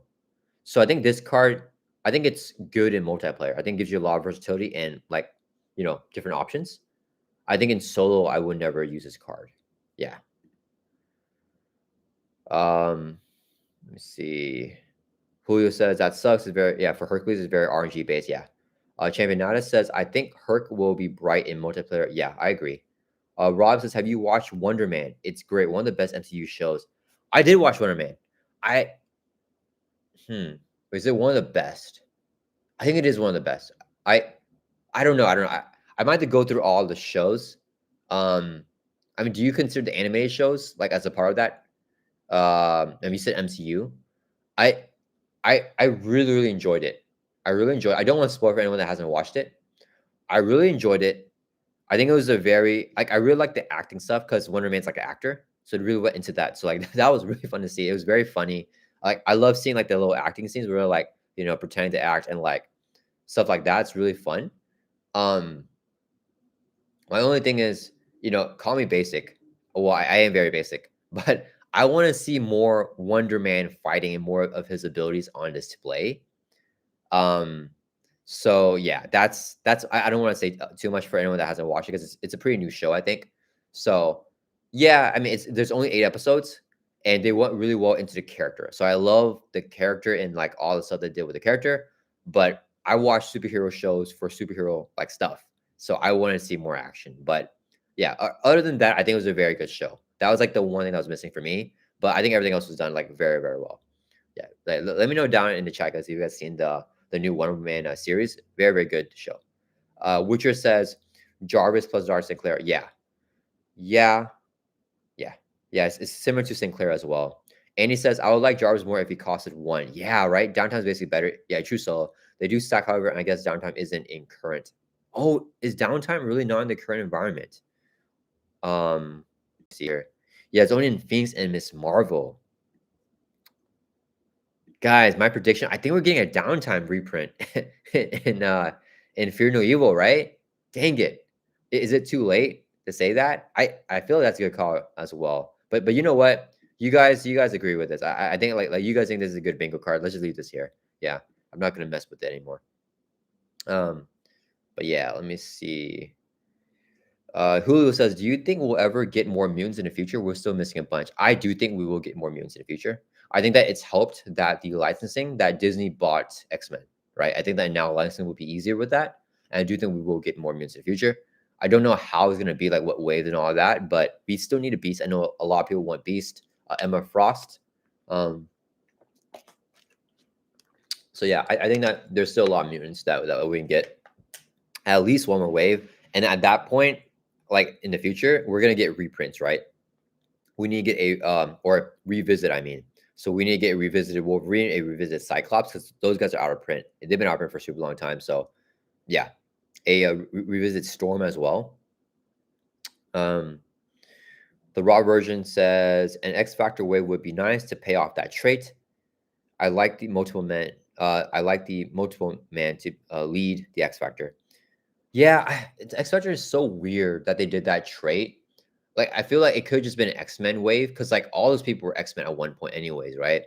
Especially Angel, who's like one of the original X-Men. So, like, I don't know why they did X Factor or sorry, X Force. I mean, oh, you're talking about X. I mixed up X Force and X Factor in my head there. An X Factor wave. I don't know if they give it support, it would be nice. If they do it like X Force, that would be disappointing because I feel like that wave is just I don't know. Joshua says, unfortunately, it's true. Jarvis should have been better. Can't be Aunt May, the GOAT. Yeah, yeah. Aunt May has way better healing than Jarvis here, unfortunately. Julio says, yeah. Beast, Xavier, yeah. Xavier. Man, I really want Professor X as a hero. I thought we would get him before the Mutant Trilogy ended. Hear me out, guys. This is my design for Professor X. I want him to have not just 0 attack as a stat, like a null attack stat. So he can never attack. And he has no attack defense in his kit. So he can do no damage by himself. He needs allies to do damage. That I would love that. And he has like, obviously like 3 authority to mitigate like the no attack. So similar to like a Hulk, except Hulk can actually build up his Thor stat, but like X would be like the reverse of Hulk, but for thwarting. I think that makes him a lot more powerful because thwarting is more necessary and you can make up the damage through the allies, and then X has to buff up the allies, right? Because X can like, power up his allies or whatever and do something to like a big swing or something like that. But it's still gonna be a tough challenge without attack events, right? Because you do need attack events to like close games. So I think that would be a fun way to build X or to design X. Andrew Nutt says, rather have Doctor Strange, the only hero that I do not have. Rather have him than X-Men. Yeah, I think, I mean, a revisit Doctor Strange should be on the horizon. I'm really hoping for that and Captain America in 2027. Andrew says, vote for Beast. Joshua says Beast, Team Beast. Yeah, a lot of people. I know a lot of people really want a Beast. I think we should still be getting him whenever they revisit immunes. Julio says, I think that Professor X could have an ability that makes minions attack the villain or the villain attack themselves. Yeah, oh yeah. He could definitely have the villains attack himself as well. Use their attack set and they get a boost. That'd be interesting. Andy said if Professor X could make minions attack enemies, that would be sick. I think he definitely will have that in his kit, right? Whenever they make him. Like, I feel like he has so much cool, interesting design in his kit that's possible, like based on like, his theme. I don't know why they missed out on Professor X. Like, I know a lot of people said that Beast would be kind of boring to design because like, he's just like a brawler, like his ability is just like fighting, right? But like, I mean, Beast has genius stuff to play with, but like I think X though it's the one that I really wanted because like X I feel like has so many cool things. But yeah, let's take a look at the next card here, guys. So it's Swordsman. I think he was in the Kate Bishop series, the Hawkeye series on Disney Plus. 4-cost ally. So super expensive, but 2 thwart, 2 attack, 4 hit points. That's a pretty good stat line, I think, for 4-cost ally. Yeah, he can attack 4 times. He can only thwart like twice though. But his basic task gain piercing, so that definitely makes it worth it. He's an Avenger. I did not know he was an Avenger. Here response. After a boost card is turned face up during an undefended attack, you can declare a swordsman as a defender without exhausting him. What do you guys think about swordsman? I think that it's nice as a response. It's not forced, so you never have to trigger it. I think that he's a solid ally. I think that he's versatile. He gives you some different options of what you want to do. I think the nice thing that's good about him is that, so this only works on boost cards. So it has to be either a villainous minion or a villain, right? It will not work on a minion that's attacking that does not have villainous because there's no boost card for that. But he's interesting. I think that there's 2 uses for him, right? After you see the boost, if you know that he lives the attack, you just declare an defender so that he lives it. If he hits, like if the villain hits for like 1 damage. But also, he gives you the option of you taking the undefended attack, and then the villain gets like a bunch of boosts because like you can get additional boost, something like that, and the villain swings for like 8. Well, then if he has 1 life left, you just have him block the attack, but you get to see the boost first. So it's almost like a backflip, right? Because you don't have to exhaust him to defend. So if the attack is on you, then last minute you're like, oh crap, like it's a lot of damage now that I didn't know it would be a lot. I played a backflip, prevent all of it, or I trigger swordsman for him to take the attack for me, right? So yeah, I think he definitely is. I think he's a good ally. I think that I really like the design here. I think all 3 of these cards have very interesting design that's kind of unique to the game. Because Jarvis is kind of like that Mora card for X-Men, but for the Avengers instead.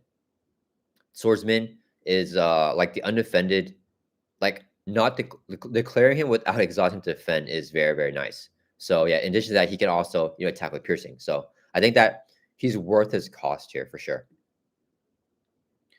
Let me see. Andy says, Hank McCoy is a genius who invented all their tech. I think he has a lot of room to design interesting things around Beast. Would be an awesome hero. Andrew says, agree, Andy. I know a lot of people love Beast. So it's like, how much are they going to go with like Beast is, I think the more interesting with Beast is the genius. I think that that's interesting. But like, I think they still got to do the regular stuff with Beast, right? Like his just being like Beast, right? Like the blue fur, right?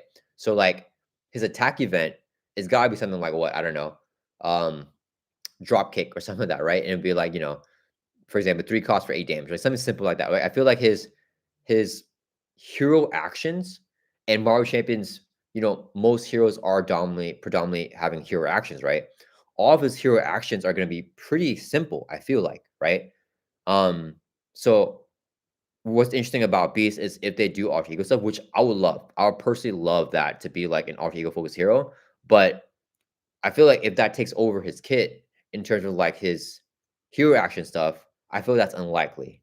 I personally feel like they would just have like a regular, like attack event for Beast or something like that, Hulu says, yeah, we definitely need mutant wave for Professor X, Beast, Emma Frost, Forge, maybe more villains. Yeah, Forge is a good card too. Mystique and Pyro. Jack Bell says, I like Swordsman could be a great bodyguard. Yeah, exactly. Yeah.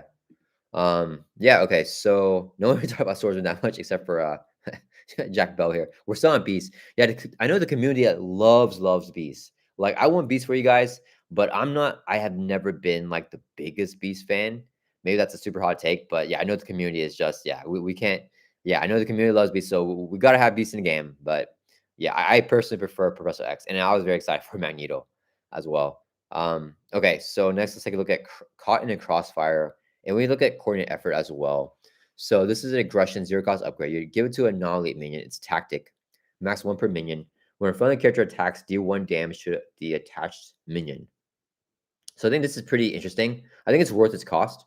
You give it to a minion, and then you can attack the villain and do additional damage to a minion. But I think what's also cool about this card is it's effectively like, you know, zero cost to do 1 damage to the minion because you can attack the minion yourself, right? So let's say I'm playing Spider-Man, I have 2 attack. I give this to a minion like a Goblin Thrall with 3 hit points. Well, when I attack with Spider-Man, I do 2 damage, but then its intro, I do 1 damage to that minion anyways, right? So I'm going to stack up 1 plus 2 and 3 damage just to kill that minion. So like a lot of versatility, and even at worst, like you still get 1 additional damage off, right? You attack the minion directly for 0 cost. I think it's not bad for that.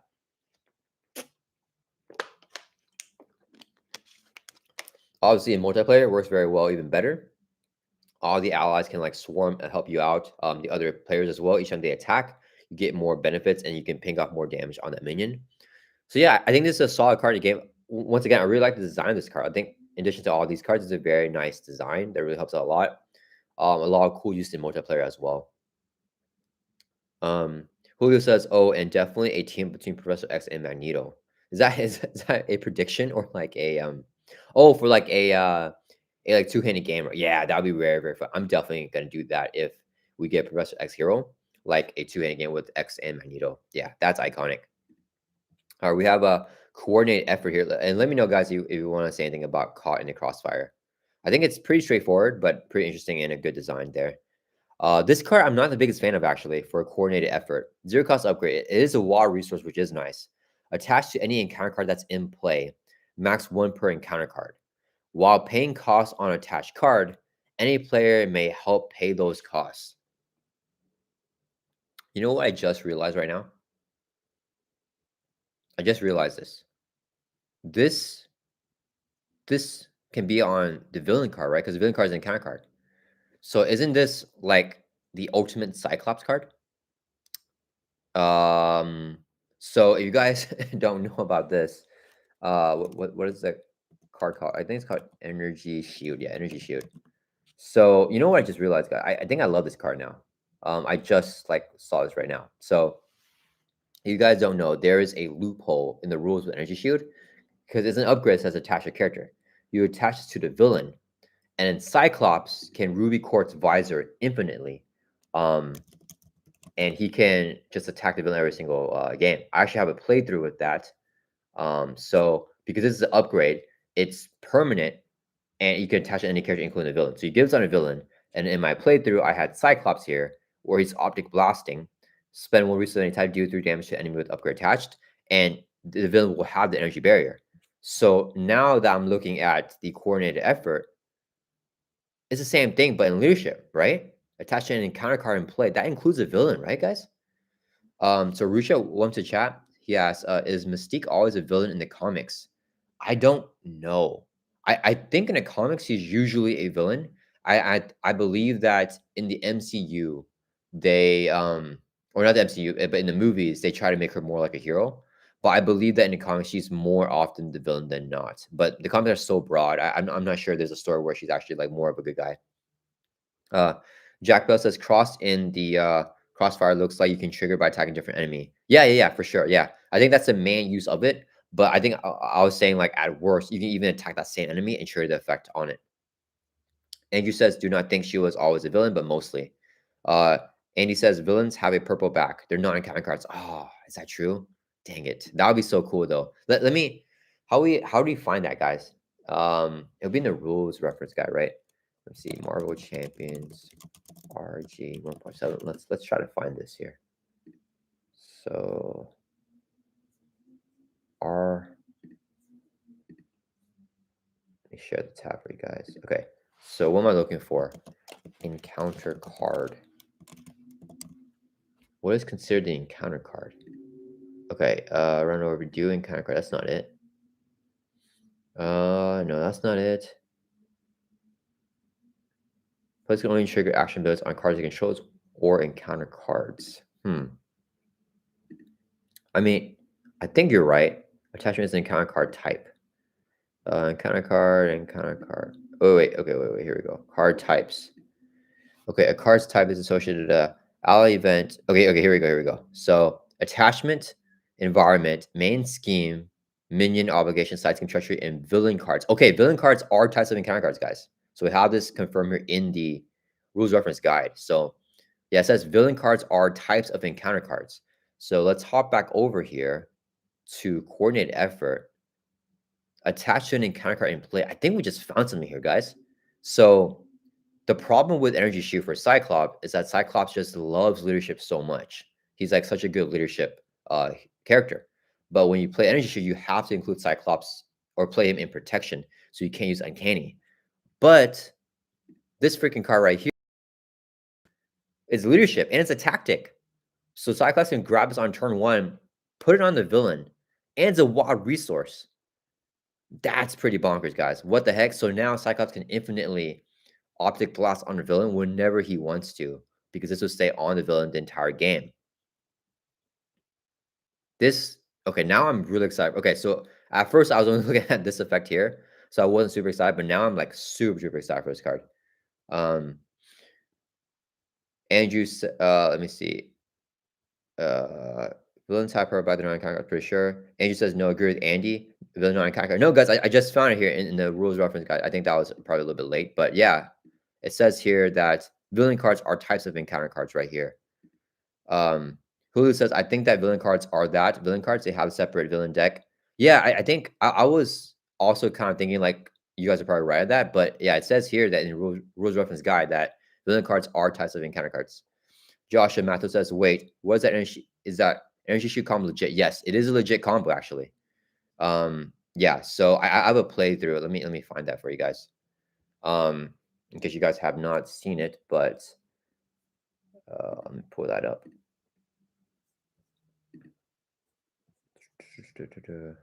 So where is it? When did I play that game? I don't remember now. Cyclops. Oh, here we go. So this game right here. Let's see.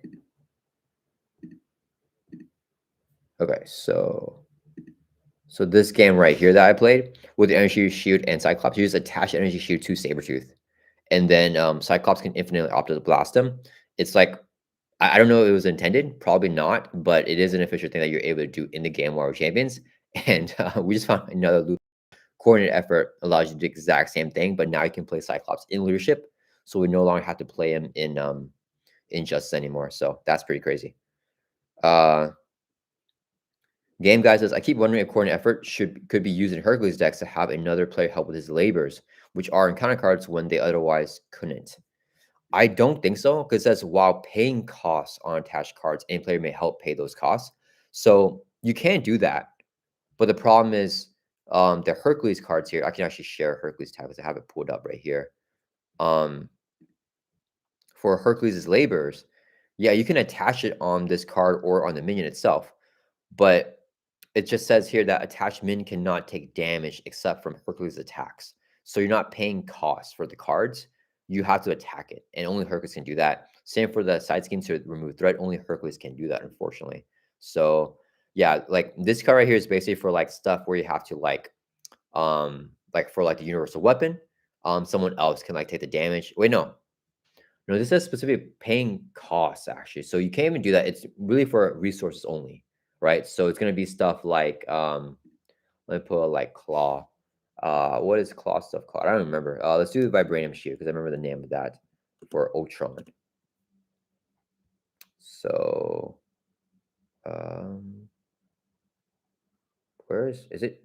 Oh, vibranium armor is what it's called. So it's gonna be stuff like this. So you attach the coordinate effort to vibranium armor, and then as a hero action, exhaust hero and spend 2 physicals to discard this card. But I almost feel like you have to exhaust your own hero though, right? Because like, is that considered a cost? And you spend 2 physicals, that's a cost. That's paying for a cost, right? So someone else can help you spend this to trigger this hero action. or you guys can split, right? Like you can spend one physical, someone else can spend the other physical, which is like nice in multiplayer, but I don't think it's like crazy good because like I mean I played enough multiplayer games where like one player does it all by himself anyways. So like I don't know. I feel like that's all right. Uh Game guy says, okay, I read that one. Andrew says, I do not understand card paying costs. Does that mean they can help in attacking? No, I think paying costs is only like paying for resources. I think. Hulu says, I think it means paying costs as in hero action to discard the cards. Yeah. Like when attachment asks to spend 3 resources. Yeah, yeah. Like when attachment asks to spend 3 resources to discard it. I think that's what it means. I don't even think that exhausting counts as part of it, right? So just like what we just looked at with the vibranium armor, I don't think you can. I don't think the exhausting counts as paying the cost. I think it has to be a resource because it's paying, right? Andy says solid sign, but okay, yeah, that's the name of the claw card. Thank you for shouting that out. The cost is everything before the arrow, including the exhaust. Oh, interesting. Right, that is true. Let me, yeah, I don't know, guys. That's a tough one. Exhaustion here is a cost. 2 physicals are part of the cost. Everything before the arrow is a cost. So, I would the universal weapon also work with that? Let me see. I'm not entirely sure, but so for this, for universal weapon here, could someone else take 2 damage and deal himself face on a counter card? No, this isn't. So okay, so for this, because it says for coordinate effort, like helping to pay it, right? So can I take 2 damage and you do yourself face on a counter card? So we split that up to trigger this hero action here, right? Or can we even do like I take 1 damage, our friend takes another damage, and then you get to face on a counter card? I don't know. That's actually really difficult to decide the wording and the ruling on that, guys. Um, let me see. Isn't it everything before it costs? Yeah, I think you guys are right on that. Coordinate effort is like giving an encounter card the alliance teamwork. Yeah. Yeah, except I think the ruling is a little bit weird on these, right? Like, because like especially with the take 2 damage, is this 2 damage at once? Because if people can help you pay for this, does it mean someone else can do one and I can do the other, right? Do you both have to be in hero form for help paying the cost? I don't think so. So I think how that this card works. So this is a hero action, right? So I think that someone is triggering the hero action, and then the core and effort, people can help you pay for that cost. So let me hop back over to the card here. So while paying costs on attached card, any player may help pay those costs. So someone has to just initiate the hero action. That player must be in hero form, but anyone else can help pay for the cost, is what I am thinking, is what that means. Annie Rando says, yeah, you split the cost. That's the point of the card. I don't know about splitting the damage from universal weapon. I think we'll get clarification after the cards are released. Yeah. Yeah, I think that's, yeah, yeah, the ruling there is a little bit iffy right now, but Joba says, okay, then it's fine alter ego as well. Yeah, yeah. Like the cool thing is you can like literally play this card while you're in alter ego. You can play the coordinate effort. Then someone else can trigger the hero action, but you can do it yourself, right? You can be the one that takes the 2 damage and gets the face on a counter card for a universal weapon. So it's a way for you to be able to do that while you're in alter ego because you can now help pay those costs. Like any player can help pay the cost, right? So I think that's pretty nice. Yeah. But yeah, I mean, okay, so you guys are pretty hyped about the card, I feel like. But guys, are we? No one's ever talked like you guys aren't talking too much about this, but the Cyclops thing is pretty crazy, guys. The Cyclops thing, hold up, like you can now. This is an auto include for Cyclops decks, right? Like all the best leadership Cyclops decks. Let's add this card in there because it's another tactic upgrade for you to tutor with your alter ego ability here, right? So constant training, my like the toughest thing about constant training is that whenever you run out of tactic upgrades in your deck, because you only look through your deck for a tactic upgrade to add to your hand. So there's so much synergy here with coordinate effort because you now will like have more tactic upgrades and it's a wild resource that you can use to pay for stuff if you want. So that's really nice. But then you just put this on the villain. If you get a card guard just as card this, it's 0 cost anyways. But if it's on the villain, you can permanently shoot them now. Attached to the counter includes minions as well. So now you can permanently shoot minions as well with your freaking Optic Blast. So like, I think Cyclops is already an S tier hero. Is he S plus plus plus tier now? Like now, like his like biggest thing that holding him back from doing damage is the optical blast, which I actually like the design of. But now he doesn't even have that like restriction anymore. Julio says, I think it would be strong against Marauders and with Cyclops, but that's it. Yeah. Job says, it is, yeah. Andy says, it can also help anyone playing with you in aggression with cards like Surprise and Move. Surprise Move. Let me pull it up. Is that a Shao Cat card? Surprise Move. What is that card? Oh, Shao Cat on the picture of the card. When you make a basic attack against an enemy with an upgrade attached, you get +2 for the attack. Oh, this just works for any upgrade. Yeah, this attack defeats the enemy right up your hero. Yeah, like, you know what? Okay, I was super down on this card, but I was wrong, guys. This card is crazy. Like, to have a versatile upgrade, right? This upgrade goes on side schemes if you want. It goes on attachments, right? Which is like the main thing of the card, but also goes on anything. It goes on the villain card. It goes on minions, and anything that synergizes with upgrades on cards, like a good shot with the surprise move. I mean, that's so good. Cyclops pops off. That's crazy. This card actually, I don't know. I feel this card kind of breaks the game in a lot of what it does, but I don't really know, guys. That's kind of crazy. Job says, "Is this a Wonder Man card?" Yeah, yeah. This is one of the review cards for Wonder Man's pack, so it's gonna be in addition to all these cards in the Wonder Man pack here. Okay, that's insane, guys. Coordinate effort. I have to play some coordinate effort with Cyclops now. That the fact it's a tactic upgrade too. Yeah, that is crazy. Holy cow, guys. Crazy, crazy, crazy. Okay, let's take a look at some of the new Hercules cards here because we went over all the other ones that were previewed for Wonder Man. Okay, the first thing I actually want to talk about for Hercules is actually going to be his Nemesis set because I am so happy that we got this review for Nemesis set. So this is not as interesting, but it's really going to be this card that I really want to talk about. But we got 3 cards reviewed of the 5-card Nemesis set here. So you guys were talking a lot to me about we're going to get multiple minions, and we did get it. So you guys totally covered that. We're getting 1 additional minion at least to the main Nemesis minion. And this minion, as you guys predicted, is a minion with at least 6 hit points. That is a target for his labor, where you have to find any minion. Where is it? The Hydra. So yeah, find a non-elite minion with at least 600 hit points. All scenarios have this. So whenever you get this card, you automatically get it on. You always have a target, which will be the Nemesis minion right here. And that I think is very, very good for Wonder Man. I think this minion is actually not bad for him. I mean, it has 0 scheme, which I like a lot. I'm hoping that would be another minion in the set that has 0 attack, though. That would be very, very nice. But I definitely do not mind the 0 scheme here. 2 attack, force response after a character you control attacks and damages this Hydra, you choose spend a physical resource or the Hydra heals 2 damage. So yeah, that's pretty annoying. After you damage it, it's gonna keep on like healing. Yeah, very, very, very annoying. So it's gonna be tough to deal with at the same time. But like, yeah, I don't know. I think I read this wrong. I thought it said that after it attacks, but now I see it says after a character you control attacks. Man, that's tough. That's tough. That's really tough. I don't.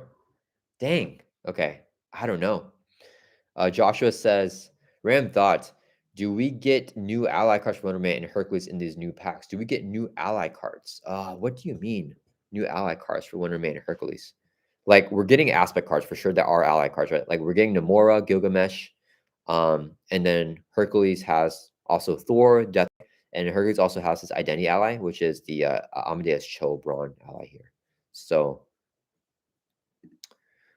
Jehovah says it's 12 hit points. Yeah, like holy cow, how am I gonna get through 12 hit points? Especially if I get this on turn 1, right? Because if I randomly get a labor on turn 1 and it's this one, and the only minion I can get is a freaking Hydra, it's elite now. Only Hercules can damage it, and then it keeps on healing. What the heck, guys? That's terrible. I I thought the effect was different. I thought it was after the Hydra attacks and damages you, then you can choose this. But it's after you attack it, right? Or any character, including you, right? So that's terrible, guys. I don't want to deal with that. That is not. That's a big downside now for Hercules, in my opinion. Okay, that's kind of actually disappointing. So yeah, we have this minion in the set. Hopefully, there's one more minion with like a scheme of like 2 and like 0 attack or something. Because yeah, this is pretty rough. Okay, we also have Ares. His retaliate 1, 0 scheme, 3 attack, and 5 hit points. 4 response after Ares schemes, you do yourself face on counter card. I think that's not that bad at all. I think he's a good face to pass target. Yeah, because you want to just kill him right when he comes out, but you get to draw 3 cards to get it ready. So I think that Hercules is going to be a good hero for face to pass. He definitely needs a face to pass for the ready to like attack this guy and the other minion for his labor, or like Thor his labor. So Ray is very nice. And then like this minion doesn't do anything right away, right? Yeah, so I think face to pass auto include for Hercules for sure. Now that we've seen Ares here. Let me see. Andrew Nelson says, how many 6 cost enemies are 6 health and not elite? Cannot be many. Yeah, there's not a lot. There's not. You have to include a specific module in that. So I'm really hoping we get another minion in the Nemesis set that's 6 hit points. Joshua says, like a new Hercules ally and a new Wonder Man ally. Oh, but in different aspects or even basic versions of them. Gotcha. Also, Hydra is very thematic on how he heals. That is true that he's thematic, but mechanically it's pretty rough. A new Hercules or a new Wonder Man ally. Yeah, we haven't gotten any reviews for that. I could see that happening. But yeah, we just haven't gotten any reviews for that. Julio says, yeah, and you can only damage it with an attack dance to labor card. Yeah, exactly. And there's no point. It's not like you can damage it first and then put the labor on it, right? Because the labor pulls it out, but it also always heals it too, right? Like reveal damage and attach the card to it, right? So there's nothing you can do. Like you have to face it at its full 12 hit points. So yeah, I don't know. Andrew says, good point. Julio, yeah. Julio says it's a rough labor to get turned. Yeah, like I don't know. That's kind of down on Hercules now. I thought that this was different. I know that it was when you attack it. I don't like that at all. Olympic Field says, one of you place one additional threat here for each Olympus card in play. That's his nemesis side scheme. The hazard's rough, so you got to clear it right away. It only has 2 initial threat, though, which is not bad. Instead of 2 per player or anything like that. So that's not bad. 1 additional threat here. So if this comes out with Shadow of the Past, this would be out as well. So it's going to be at least +1, so 3. And I think Hercules is Olympus as well, right? So at least 4 threat. Hopefully it does not have more Olympus cards. Let's see. Darn it. No, this is not an upgrade, so that won't be in play. Okay. Darn it. Upgrades here. And then, okay, these aren't Olympus, so that's good. Okay. So you can have 2 copies of this card, right? I think this is only 1 copy. So 1, 2, 3, 4. And let's see the reviewed cards. 5, 6, 7. Yeah. So this can come out with 7, 8, 9 for Hercules, his identity card. So this could come out with 11 threat, which even late game is like GG. So like this is very Thor-esque. Let me pull up Thor. What's his Family Feud? It's the name of his. So this reminds me of Family Feud, which is a terrible card. So like whenever you place 2 initial threat for each Asgard card in play, same thing as that. So 2 initial threat only, but then like it can really stack up. Thor has a bunch of Asgard cards. But this is way better because it's just an acceleration, right? So even in solo or multiplayer, the acceleration is way better to deal with than a freaking hazard. And whenever I get this card in play, if it's late game or sometimes even early game, I just leave it and play the rest of the game because there's just no way for me to get rid of it with Thor because Thor's story is not great. But now with Hercules, same thing with Hercules, his story is not great either. But this is like strictly tougher. Like what the heck?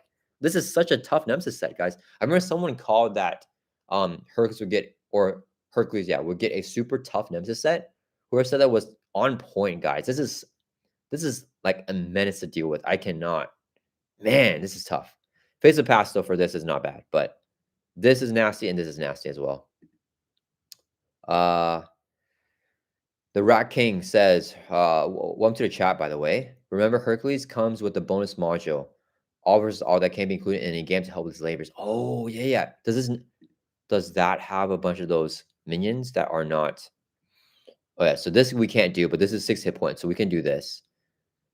I mean, his toughness. After he activates, place 2 threat on this, or place 1 threat on the main scheme.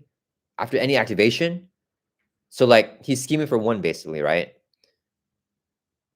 Man, I don't know, man. This this is bad. And he's Olympus as well, which you don't want. Dang it. Yeah, I don't know. That's tough too. I think I would prefer the Hydra than this guy. I don't know, man. I don't know. That's so tough. Hercules looking rough, even more rough right now. And he says he has the same side scheme as Thor does. Yeah. Good shout out. Ironically, I think if you swap Hercules precon deck with Hulklings, both heroes would benefit extremely well. Precon deck with Hulklings. Yeah, maybe. I'm not really sure. I haven't looked too much of their precons like cohesively. So yeah, possibly. Andy says, can he grab Olympic feud with his labor early game with few Olympus cards in play? Yeah, he definitely can. Yeah, if he grabs it out early, and yeah, because you're allowed to find anything, and the Cessa area is findable. So just like in the same way that you're able to find this card with his labor that gets the minion out. So you can grab this. I was thinking it would be a good target for that. Is it put into play or reviewed? Let me see that actually. Find any card size that's not in play and reveal it. Okay, yeah, you have to reveal it. So the one review will trigger here. So you can potentially get this at 2 threat. Okay, you're gonna reveal it, so you have to place at least 1 for Hercules, 3, and then the side scheme adds how much more threat? Let's see, play 6 more threat. So it's gonna be 9 at minimum. That's tough because the hazard means you have to clear on turn 1, right? If you don't, you're gonna get an encounter card, which is bad. It's tough either way. Yeah, I don't know, guys. That's a rough one. Okay, all right, yeah, but yeah, we know a lot of Hercules nemesis set though, which is nice information to have. All right, and let's go through these cards here, and then I'll probably end the stream after that. Let's talk about the side scheme first. Actually, I really like the side scheme here, guys. So, evaluate threat. Let me know what you think about this card. 1 cost player side scheme, scaling with 2 per player, so less than normal. Because 3 per player is kind of like the average here for these side schemes. This is really nice. So in true soul, it's only 2 threat. Play only if your identity has an Avenger or Shield trait. When defeated, each player may search your deck and discard pop for any Avenger or Shield card. Add it to their hand. Then reduce the cost to play each of those cards by 2 until the end of the phase. What? What the heck? That is pretty good. This is kind of like a pseudo build support, but only for Avengers and Shield characters, because you only play it if you have the Avenger and Shield trait. I don't know why the Avengers and Shield are getting more of this stuff, because like they're good enough with Helicarrier in the mansion, right? Like I would prefer this to be like a different trait here, but we're getting even more stuff with like the Queen Care too, right? So we're getting so much nice stuff. Gang guy says hello, new Spider-Woman side scheme. Spider, yeah, right. Like she can play as an Alter Ego or in hero form. So like I just don't. I don't. I think this card is very very good. I think there's a lot of good targets for the card. I think you can get like Helicarrier, play it for 1 cost, which is essentially the same as a build support because it's only 2 threats out of 3, right? So it's kind of like you're kind of offsetting that as well. And then multiplayer works very well. Everyone can grab a Helicarrier and just play it for 1. Like, come on, that is bonkers. Like, yeah, this card, I just see this card as a really good upside. I feel it's almost an all include for every build support deck. You also add in the evaluate threat, right? Yeah, that's very, very good. And it also works for allies. It's like a call for backup combined with a backup combined with the build support. So crazy card here because you can get like Nick Fury. And then, I mean, he's probably not the best target for this because you have to pay 2 costs for him in addition to throwing this off. But I mean, it's still a valid target, right? So Maria Hill would be very good, right? If you get Maria Hill with this, it's essentially call for backup for Maria Hill because you get it to your hand and you can play it for free, right? So that Maria Hill leadership ally is another good target for that. Joshua says this card is great tempo. Yeah, this card is evaluate threat is amazing of a card. Yeah, it's pretty crazy. Andrew Nelson says side scheme is S tier. Yeah, I agree. The side scheme is very, very good. Man, guys, my butt is hurting, guys. This chair. I need another chair, guys. Holy cow. I cannot sit here for much longer. I cannot sit here. Okay, Andrew says side scheme is S tier. Yeah. Let me lean forward a little bit. That might help me out. Yeah. Yeah, very good side scheme. Joshua says this will help Helicarrier and Avengers Mansion in play, especially the Mansion, since playing it slows you down the turn you play it. Yeah. This makes it a lot cheaper as well. Yeah, for sure. Yeah, and it helps you give you like if you have extra thwarting and already the main skin's cleared off of threat, this just gives you like extra ways to do that. So this is an amazing card. I think this is like definitely an S tier card. One of the best side skins in the game. I don't know if I would say it's as good as build support or call for backup, but it's definitely in contention because it gives you the versatility of both, kind of, right? So yeah, very good card. I don't think that Avengers or Shield characters need this, especially Avengers, but we're getting anyway. So yeah, it's very nice. All right, and then we got 3 more cards I want to take a look at over here. So we have Namora, Leadership Ally, 4 cost, 2 Thor, 2 attack, 4 hit points. Namora gets +1 hit point for each other ally you control. So that's pretty good. She can get up to like, if you have like Triskelion, you have 3 other allies, so she'll get up to like 7 hit points. If she activates that many times, that's pretty crazy. It's a constant effect though, right? So if she has like, let's say 7 hit points and she has 5 damage counters on her, if your other 3 allies that you play, she just auto dies, right? So that's a little bit unfortunate. It would be cool if she was like, she gets a +1 hit point for each ally you control, like as a response after you play her, and you put counters on her to know how much more hit points she gets. But then I like this effect as well because like as you're playing more allies, you're getting her hit points higher and higher. She's a very unique design. I like the designs on these cards are very unique for sure. I can't really think of any extra things that you could do with her that's really interesting.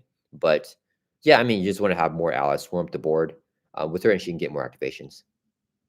Gilgamesh is kind of interesting here as well. So he is a 3 cost ally, and then he has 2 Thor, 3 attack, but 2 constant damage for each one. 6 hit points, crazy hit point here, and only 3 costs is amazing for this type of stat line. Like 3 costs is super duper cheap for this.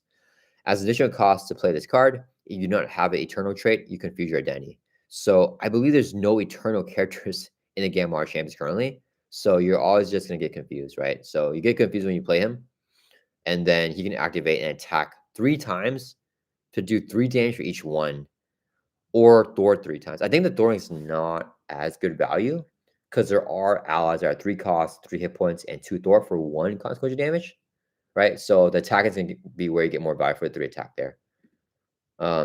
Julio says, "Oh, Gilgamesh teasing the Eternals." Yeah, I mean, I think so.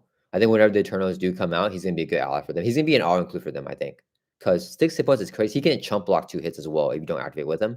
So yeah, 6 hit points, that is very good, and you can play him even if you don't have the Eternal trait, which is very nice. You just need the Eternal trait to not get confused. So yeah, pretty solid ally. Once again, like both these guys are kind of just stat sticks, but at the same time, they have like an interesting like mechanic in them to like be worth of their stats or not make their stats like worth it. So yeah, both very interesting designs, but pretty straightforward for both of them here. And lastly, the final card that I want to take a look at here with you guys is the Recruitment Drive. So this card here is a 3 cost support, alter ego form only. And let me catch up here in chat. Jack Bell says might be getting Eternals next year. Yeah, should we have had that in a prediction here? Should we have said Eternals? Because we have Gilgamesh here. And I guess we aren't getting anything for Fantastic. Well, no, because this card is coming out in the Hercules wave, right? So this is coming out in the Civil War wave, and we're getting Defenders a whole new wave after that. So I don't necessarily think that we're getting Eternals after, actually. With the kind of think of this as like the X Factor cards, like the multiple man, right? Because sometimes we just get one-off stuff like that, right? Like Heroes for Hire as well. So like sometimes Marvel Champions, they just give us like a one-off card, and like way further down the line, like we'll actually get stuff with that, like Defenders in the core set as well, right? So I don't think we'll be getting Eternals that much sooner, just because we are getting Defenders next, right? So it's kind of like cutting that. Andrew says rather have Fantastic Four or the Inhumans. Yeah, Sam. I think I'd rather get Fantastic. I really want Fantastic Four, to be honest. Again, guy says I do hope we get Fantastic Four first. Yeah, Sam. I think it's more likely for Fantastic Four, just because, because the Eternals is not right after Gilgamesh, right? It's going to be Defenders next. Let's take a look at the recruitment drive here.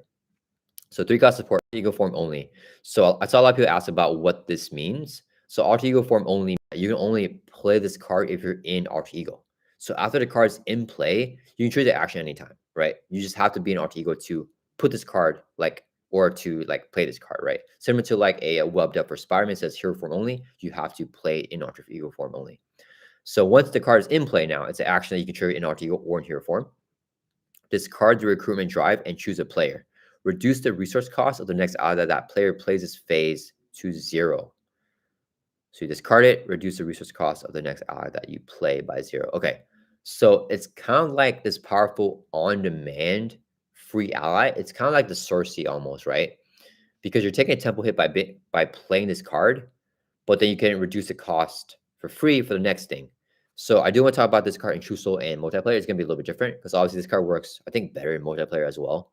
But for True Solo, you're in advance playing this for a future turn to get a free ally. But when you play this, you actually don't get anything at all.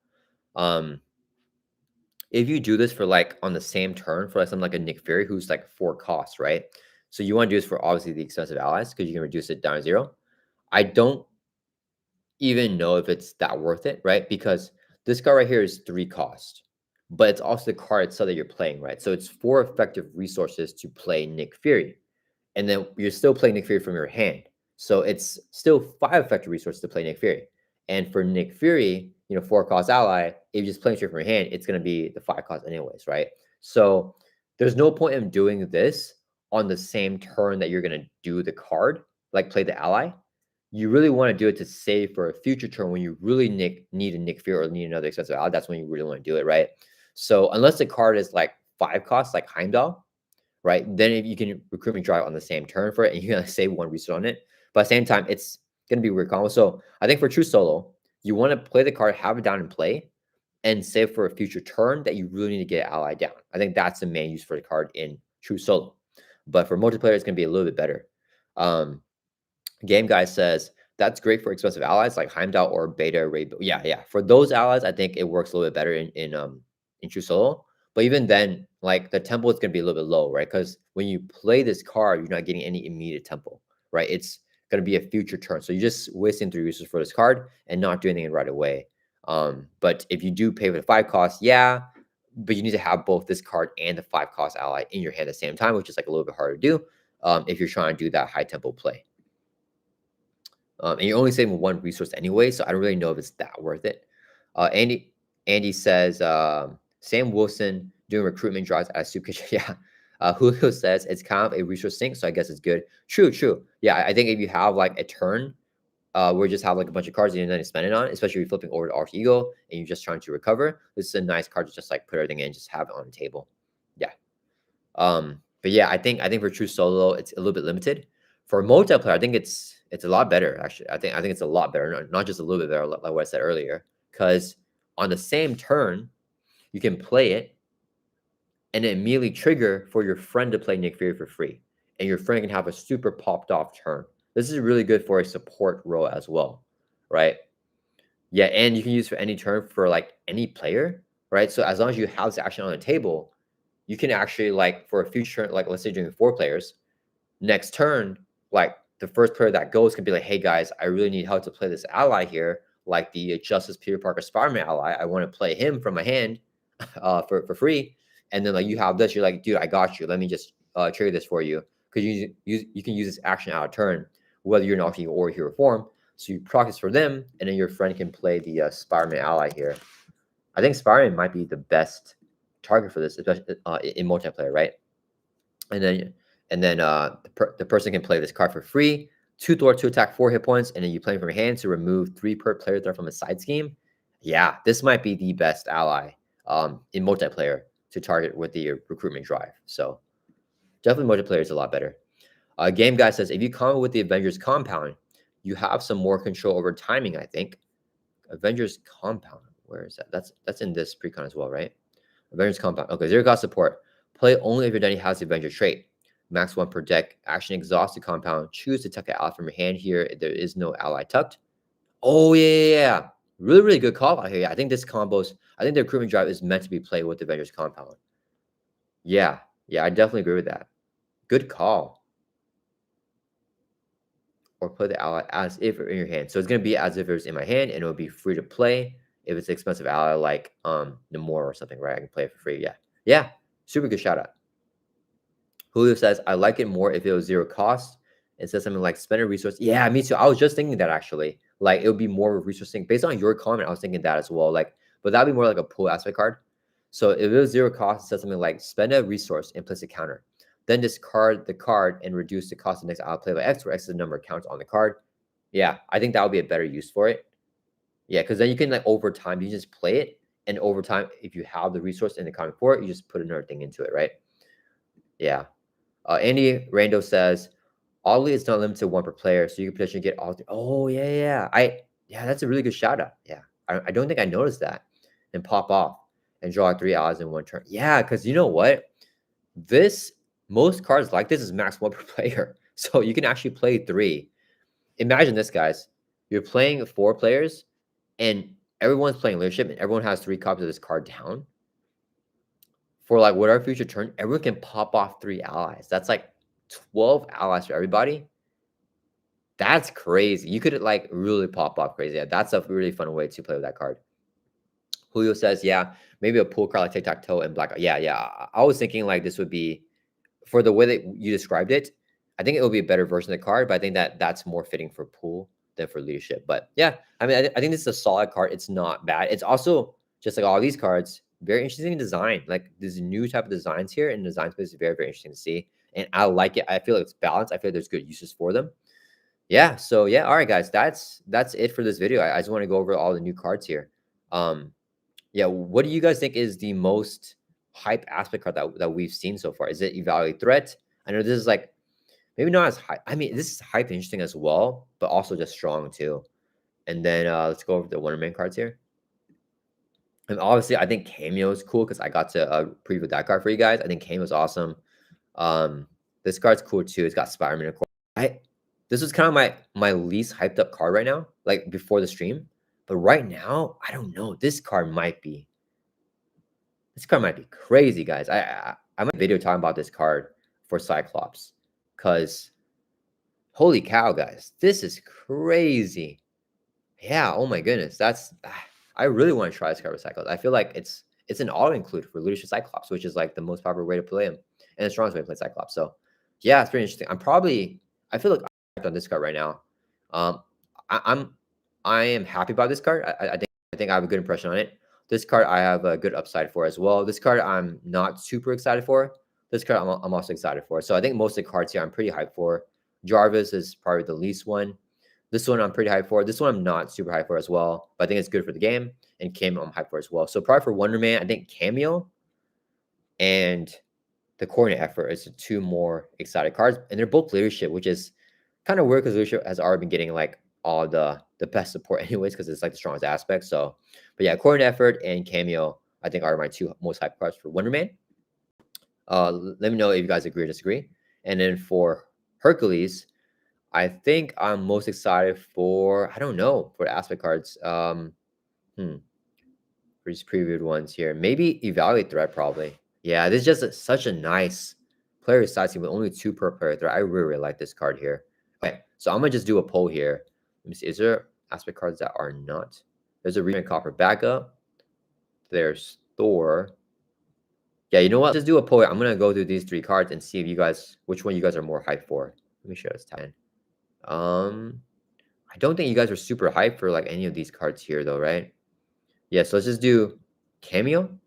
We'll do Coordinate Effort. Maybe only I'm hyped for Coordinate Effort though. Maybe you guys aren't that hyped for that. And then we'll do the Evaluate Threat here. I feel like you guys are going to go for this, right? I think the community thinks this card is the most hype, and I can definitely see that.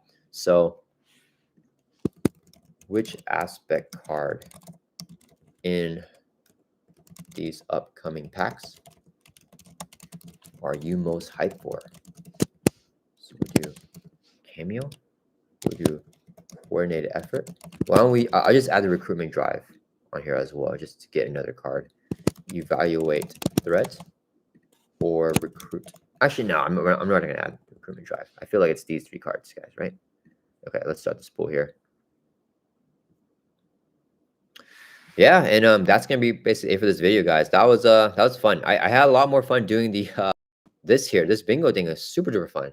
That was yeah, I'm very excited with where our bingo card here. Let me take a screenshot here of this. So take a screenshot of this so we have our bingo card for next year, or for the end of the year, so we know what we got going on here. Yeah, that's crazy. It would be really cool to see like how many that we get right here, and if we can get like, you know, 5 in a row or more than 1 5 in a row. So you guys are evenly split right now, 33% for all the votes right now. So yeah, these are definitely some hype cards. Ooh, it looks like Cameo is pulling ahead right now. I don't I think Cameo is hype. I think the thing with coordinate effort is that it's really only hype for Cyclops, right? So it's not like the craziest thing. But I'm very excited for how it's going to play with Leadership Cyclops. I mean, he's one of my favorite heroes. So Julio says, I'm glad I could finally catch you live. See you next time. Yeah, thank you so much for joining in the chat, Julio. I'm very glad to have you participate in like the whole thing. So yeah, that was awesome. Yeah, I'm planning on future live stream. I really want to do Monday morning. So hopefully I can get a consistency on here and we can do Monday mornings, like a live stream, like as a regular thing. I can't speak anymore, guys. Let me drink some water.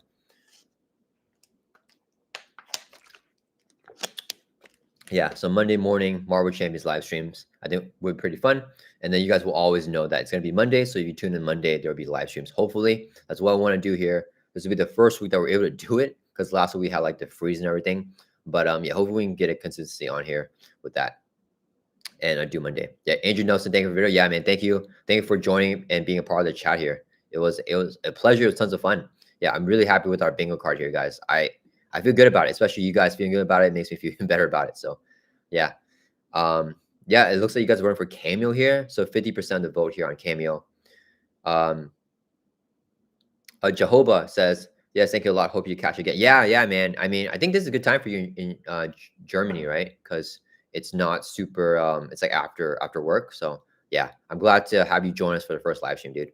So yeah, all right, guys. Thank you everyone for joining. I think Cameo is going to win the poll here. 50% Cameo, 33% evaluate threat. Oh, now it's changing a little bit. Someone voted for coordinated effort. Julio says, I'm crossing fingers for our bingo. Yeah, me too. It feels bad because like we won't be able to know the results until like a year from now. But I think we got a good prediction chart here, guys. I think we got some good stuff. Jehovah says, yes, it's awesome. Glad to hear that. Yeah, I know a lot of people also want like to be the afternoon time. That's not so good for me because I usually have work at that time. But yeah, Monday mornings, Bar Champions is good for me. So hopefully, if you're in a different time zone like Jehovah, that works for you guys. Jack Bell says, I think Cameo will have a bigger game changer for various heroes. Yeah. I tried it with, I don't know if you guys see my playthrough. I tried it with Thor now as well with Spider-Man. So I did the Thor recurring Moon Knight over and over again with Cameo. And it felt pretty good. I need to try it one more time with a weaker scenario because I did Captain America with the Infinity Gauntlet. And that ended up being way tougher than I was expecting. But yeah. Jack Bell says, cheers, Web-Warrior Fanatic. Great stream as usual. Thank you, man. I'm glad you guys are liking the stream. I still am not sure how I want to form these streams. I'm still kind of just playing around. But yeah, I like the bingo card a lot. This was like one of my favorite streams again. The bingo card, super fun, guys. Thank you so much to you guys for making the stream super fun. So Julio says, we'll have to wait a whole year for results. Yeah, unfortunately. But it might make a good live stream. Yeah, definitely. I will have a live stream in the future where we go over this and see how many things that we got right. So that's going to be a lot of fun. So yeah. All right, guys. That's it for this video here, guys. Thank you guys so much. I appreciate you guys a lot. Thank you for everyone that was even in the live stream, even if you didn't like chat or anything like that. I'm glad to have you, voting and just participating and everything. But yeah, thank you guys so much. This was tons of fun. Really enjoyed making this bingo chart. And yeah, hope everyone has a great rest of y'all's week there. All right. I'll see you guys all in the next video.